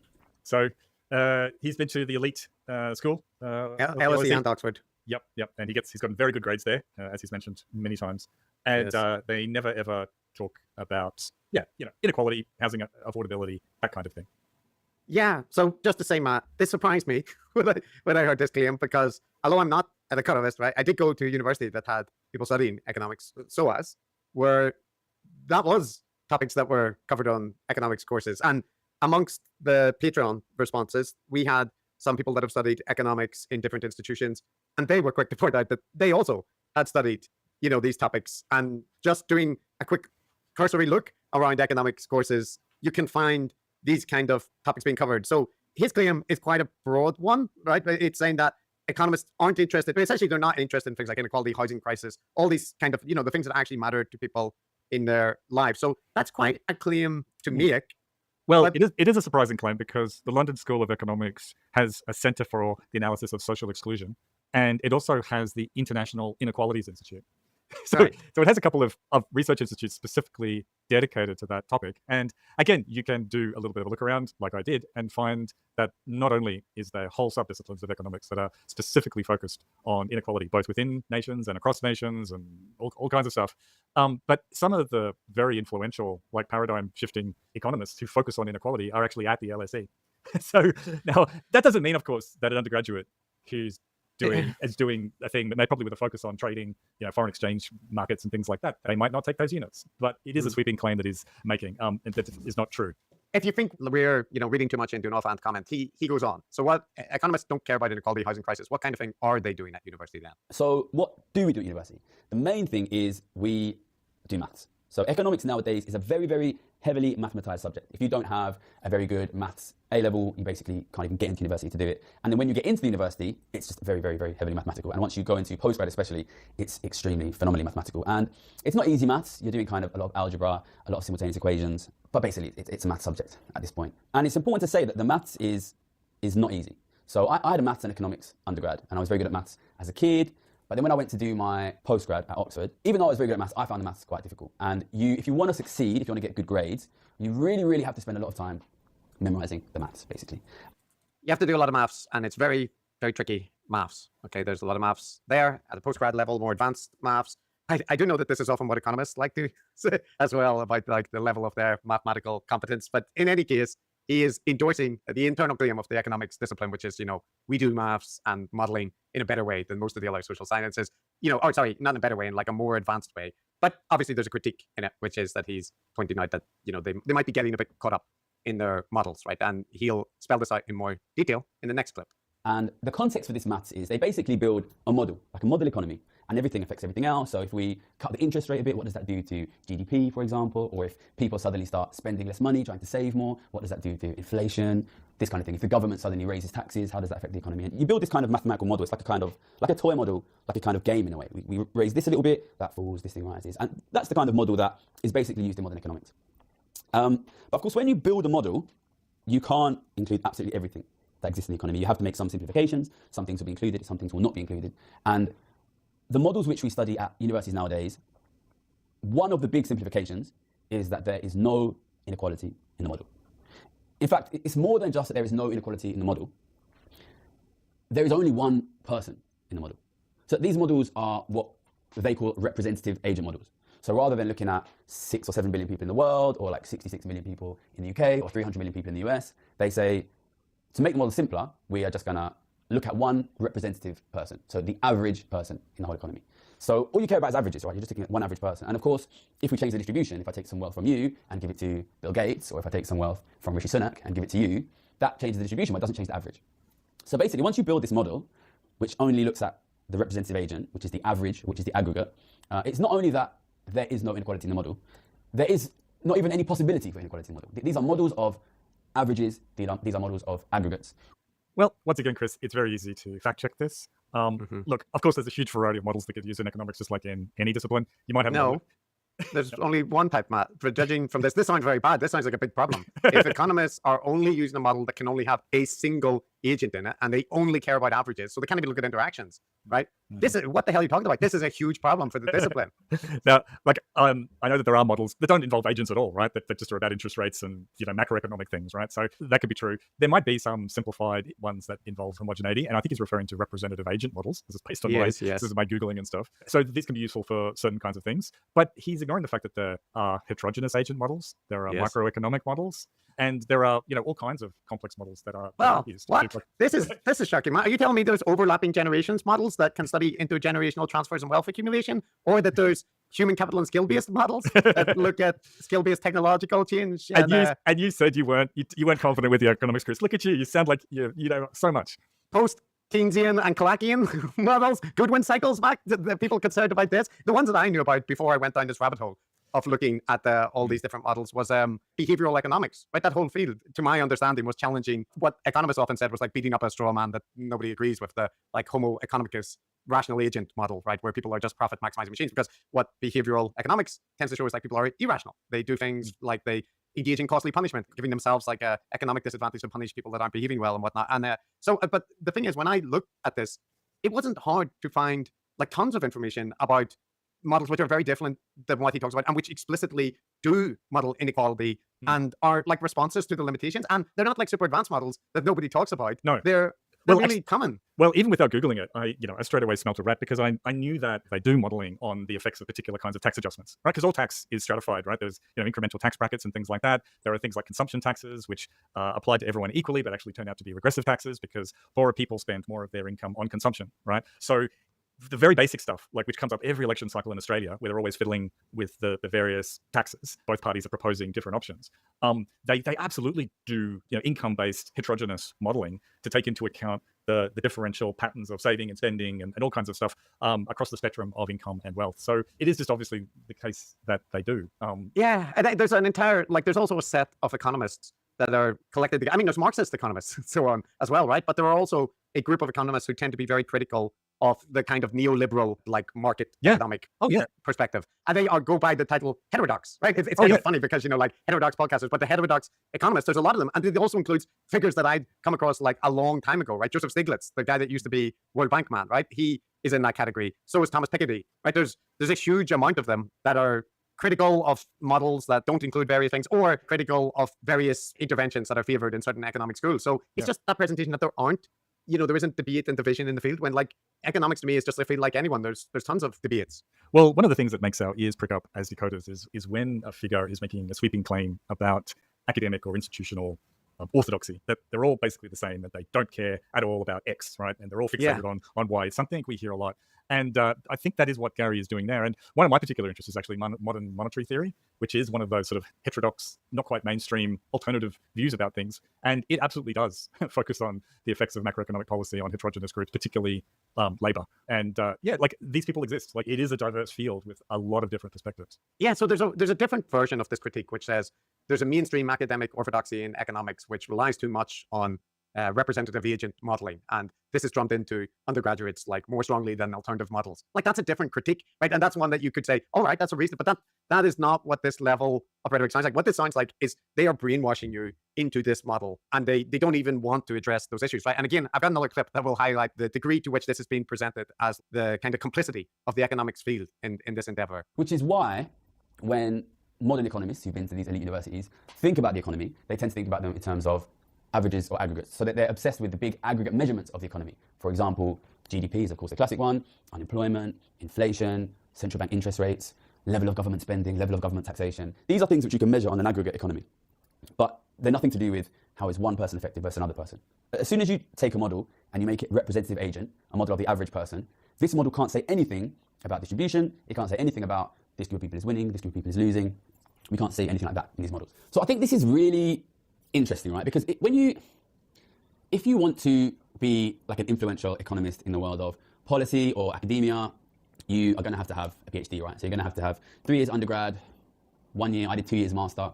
You're going to be doing a PhD for 3, 4, 5 years. In the US, a PhD is 7 years. You're going to have to do some postdoc work, and then you're going to, if you're lucky, become a junior professor. So by the time you reach a point that you are influential in economic policy terms, you've been studying these models for 15 years, something like that.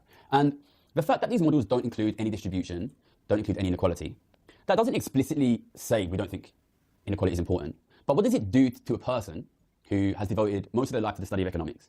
That study has consisted of 10, 15 years of very difficult mathematical analysis, mathematical manipulation, of very difficult, very complicated mathematical models with no inequality in them. So again, just want to repeat those.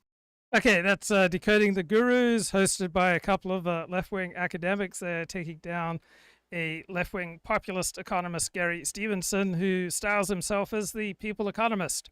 I'll talk to you later.